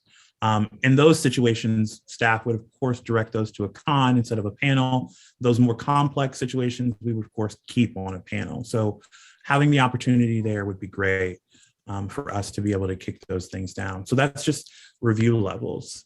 Going into revising and creating design guidelines, we'd like to have some consideration in reviewing the air conditioners and heat pumps design guidelines for cluster and single family. We ran into this with an appeal for Villa Ridge a couple of months ago, or actually last month. It will be coming back to you all next month. Oh, great. So I'm not allowed to vote on it, luckily, because I had to deal with that the first time. So, the guideline actually says that no application is required if it's similar in size and acoustical sound. Well, what does similar mean? Similar to me, similar to you are two different things. And so putting some sort of metric on the table really alleviates that whole issue in terms of subjectivity, in terms of the member didn't know they were required to submit an application because they thought it was similar in size. Yeah, and I think in that instance, I think similar in dimension would be better, because size, you know, a 2-ton unit 10 years ago is different than the size of a 2-ton unit now. And the HVAC guys could be like, well, it's the same size unit, you know? And so I would put dimensions there, just off the cuff, reviewing it, but. Exactly the point. And then going into landscape tree removal, the guidelines currently pretty unclear on a lot of different things. So a dead tree can be removed without an application. Well, does that mean a dead tree per application? So a homeowner just needs to submit 5 different applications and can remove 5 different trees? There should be some sort of number system here, you know, up to 5 trees, no application for dead trees. Between 5 to 10, con, and then anything more than that needs to go to a panel. There should be some sort of metric here that we can track, because it's very subjective, and we get into fighting matches, honestly, with our members, because they're reading the design guideline at face value, and we're having to then explain to them, but it's not written explicitly one way or the other. Same thing with live trees. Well, up to 3 staff can review a live tree removal with a substantiated arborist statement. Well, what happens if they submit an application 2 weeks later for another 5 trees or 3 trees, and then another 3 trees? Is there a stopgap there that should be there that's not currently in place? Because we all know a lot of our members care about the trees that we have in Reston. And so trying to circumvent the process by following the rules is only going to get us more paperwork and more of the process, instead of really establishing how many and when in that short time frame or a long time frame that a home can have that set up. So just little things like that. One of the funniest things that we did notice is that, did you know that if you lived in a cluster and you wanted a real estate sign, you technically need to submit an application for it, which is, as I'm sure you all would agree, very antiquated, and no one ever does it. But we do have members who don't like their neighbors and will file a complaint, and staff has to then enforce something because there's a design guideline that requires it. So those little oddities, again, that are there, that are present in design guidelines, that we really need to review and revise and take out those things that are seriously antiquated with everything. And then just some design guidelines that we thought are coming up. Artificial grass is a very popular thing happening currently across the county, so much so that there's studies that are being done, especially from the Homeowners Association that I came from before I came to Reston. This was a big conversation about health issues related to artificial turf. Not the same thing as artificial grass, but we won't go into that specific kind of stuff. But it is something that needs to be considered and looked at. Do we need a design guideline for that? And of course, electric vehicle charging stations and small structures. Hold on, Cam, can I ask one question? People Sure. are saying that artificial grass is beneficial to your health. Is not beneficial to your health. Right. Okay. Yeah. I mean, never mind. We won't comment on my opinion on that. Yeah, there's like the consideration of the infill and crumb rubber being hazardous to health. It's pretty universal, I think, that fake grass is not allowed in Reston, but I'm just speaking, off the cuff there, but that's just me. Well, where does it say that, Michael? What guideline does it say that? We have it. That guy tried to put in a putting green, and we made him rip out half of the thing because it was. That's coming back to you all too. The putting green? Putting green? Years ago. Oh yeah, you'll see it soon. Years ago. Okay, then we're quick. We got to do something about that. We need a new. Anyway, can I ask you really one quick question that's really stupid? But sure. I'm going to do it anyway. No question is stupid. So there's when you say there's no no application required. And then you say it can be staff review and then or con or panel. So does staff review always mean that that's the first person that takes it up and then decides whether or not it should be con or panel? The current process is that any application goes to the advisor who decides if it's complete or not complete. And then based on the design guidelines, they will sign it up to a preliminary document for each meeting that's pending. So a con or a panel meeting, and the design review meeting managers, so Jane and Sandra and LaShonda, will work together to decide if it was appropriately signed up for the right review level. And then it gets signed up. Okay, but staff review would be the people that Right, exactly. but how do you know? This is the same, I've got to ask it again because I didn't get it. How do you know if you haven't made an application, how does it get anywhere? How does it get to these other people? No application, staff review, con or panel. Sorry. Well, no application just means, Karen, like that the person didn't need application. Like I put up some 6x6 timber retaining walls that are under 18 inches on my property to those are not required of approval because there's no application. So there's no requirement to submit it to the RA for the DRB review, if that makes sense. So those are there's certain times where you can put in things like a patio. If it meets a certain dimension, you don't need an application. You can just put it in. But where does it say that? Well, that's in our guidelines. That's in our general guidelines for clusters, single family. Okay, so they've got to go there first and then decide. And if they don't meet any certain criteria, there's a bunch of bullet points. And if it doesn't meet that certain criteria, then it gets kicked up to where you need to do an application. And then that's when it's coming to Cam and his staff. And that's where he's saying some of those have to go straight to consultation or straight to panel or consultation and staff is not allowed to make a judgment call on some of the more simple ones. Let's say for somebody wants, instead of doing the 2-foot setback for a patio on an unfenced line, they want to do a 1-foot setback or a 1-foot 9-inch setback. Staff cannot just approve that. It would have to come all the way to a panel to be approved or consultation. And so he's just trying to simplify some of that process there. I understand. Yeah. Because,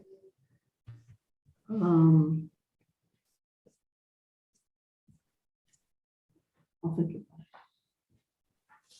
Okay, and so 2 small last points. The other comment that we would like to make sure everyone has is general guidance and overview in terms of the hierarchy of design guidelines versus cluster standards. There is no document other than Resolution 8, which just defines what design guidelines are and what cluster standards are.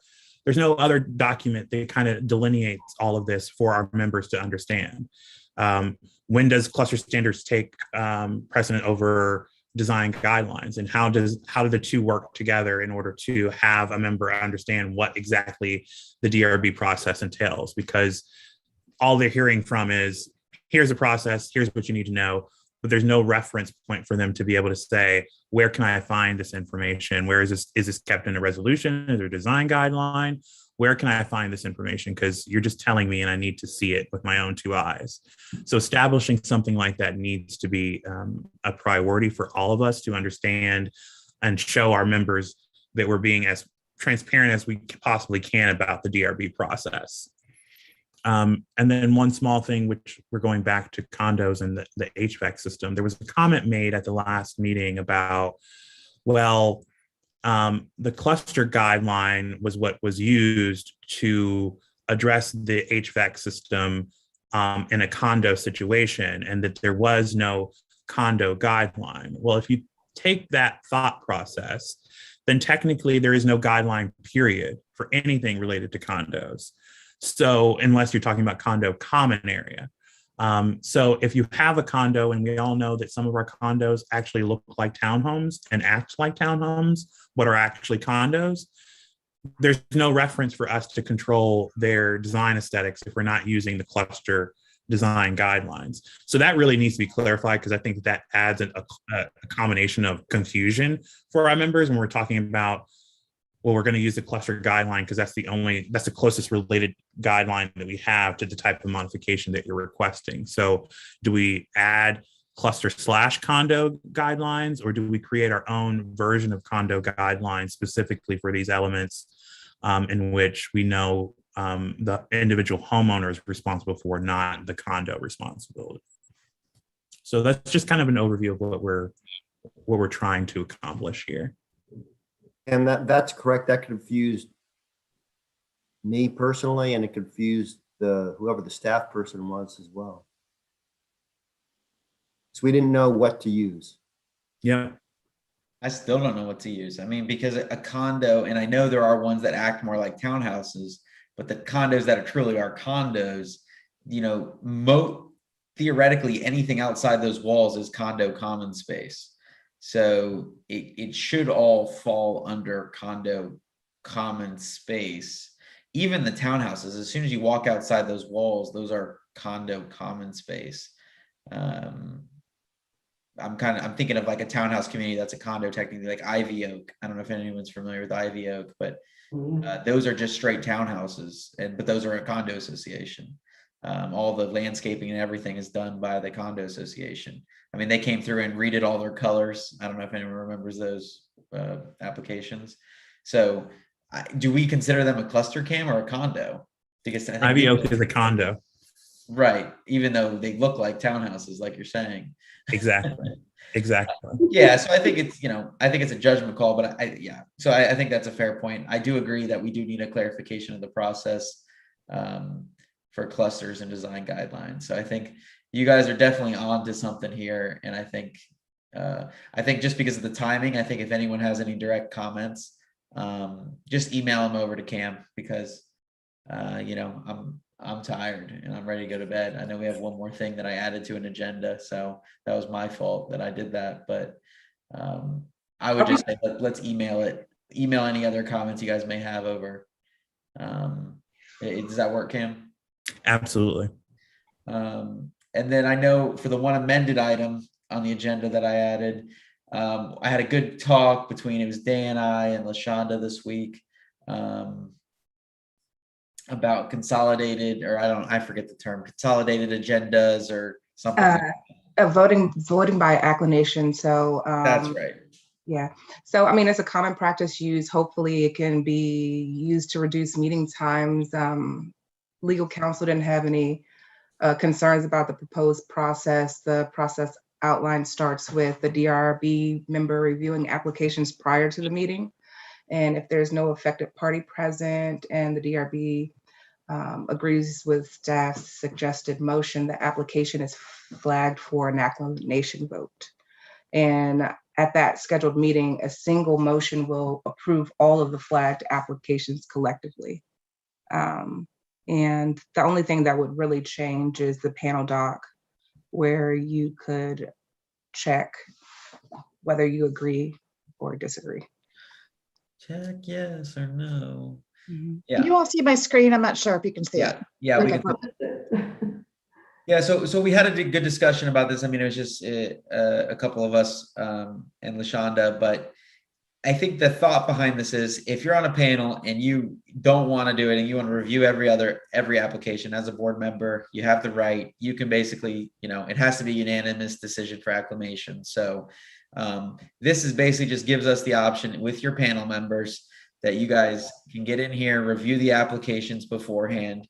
And if there's 3, 4, 5 applications that you feel are simple enough, an architectural shingle that, wants to be added to a cluster guideline or something that, they have a black shingle now, they want to do a black architectural shingle, straightforward application.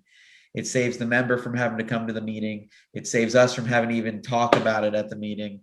And if everyone agrees unanimously, we can just, vote it all together in one swell swoop at the end of the meeting. And I just think it'll help alleviate some of our panel agendas and help them go faster for when we have simple items. And if you have any inclination that, I have some questions for the applicant, you know, you don't have to do it. You know, just don't check it, and you'll review it, you know, at the panel meeting. So I just think this will be good for some of those simple applications that right now, like Cam was just saying, are not allowed to go view by staff. And maybe that helps with the process and determine how we view some of the stuff Cam just suggested. We say, well, we have these voting by acclamation now. Now we can take care of these things, you know, a little quicker. Not that that really matters because they still have to get to the panel. And obviously that's a wait time at the moment, but I think it's just a good option to offer, and it sounds like it's industry standard. So that's a good start, and legal is fine with it. So that was all I kind of wanted to talk about tonight on it. So I don't know if anyone has any thoughts on it. I think it makes sense. Yeah, I liked it when we talked about it previously. How soon can we implement this, team? Whenever you like. Well, personally, I'm going to make a motion because I want to make a motion. I motion to enact this as an option on our panel applications as soon as staff can do it. I'll second that. Any further discussion on it? Okay, all those in favor say aye. Aye. Aye. Aye. Aye. Karen? Yes, I did. Okay, good. Is Jim still on? Aye. Perfect. All right. As ironic as it was to make the agenda longer, to hopefully make our agendas shorter, that's all I'm hoping. I don't see anything else tonight. I think I appreciate everybody staying on as late as we did. And I appreciate staff drafting all those guidelines and kind of helping us start the discussion for that. Very helpful to put it on paper versus just keep talking about it. So other than that, does anyone have a motion to adjourn? A motion So to moved. adjourn. So moved. Any second? Second. Great. We have a motion and a second. All in favor, say aye. Aye. Aye. All right. Thank you. Went long meeting. Thank but you all. Have a good evening. Have a great evening, guys. Thanks, And everyone. See you all soon. Evening.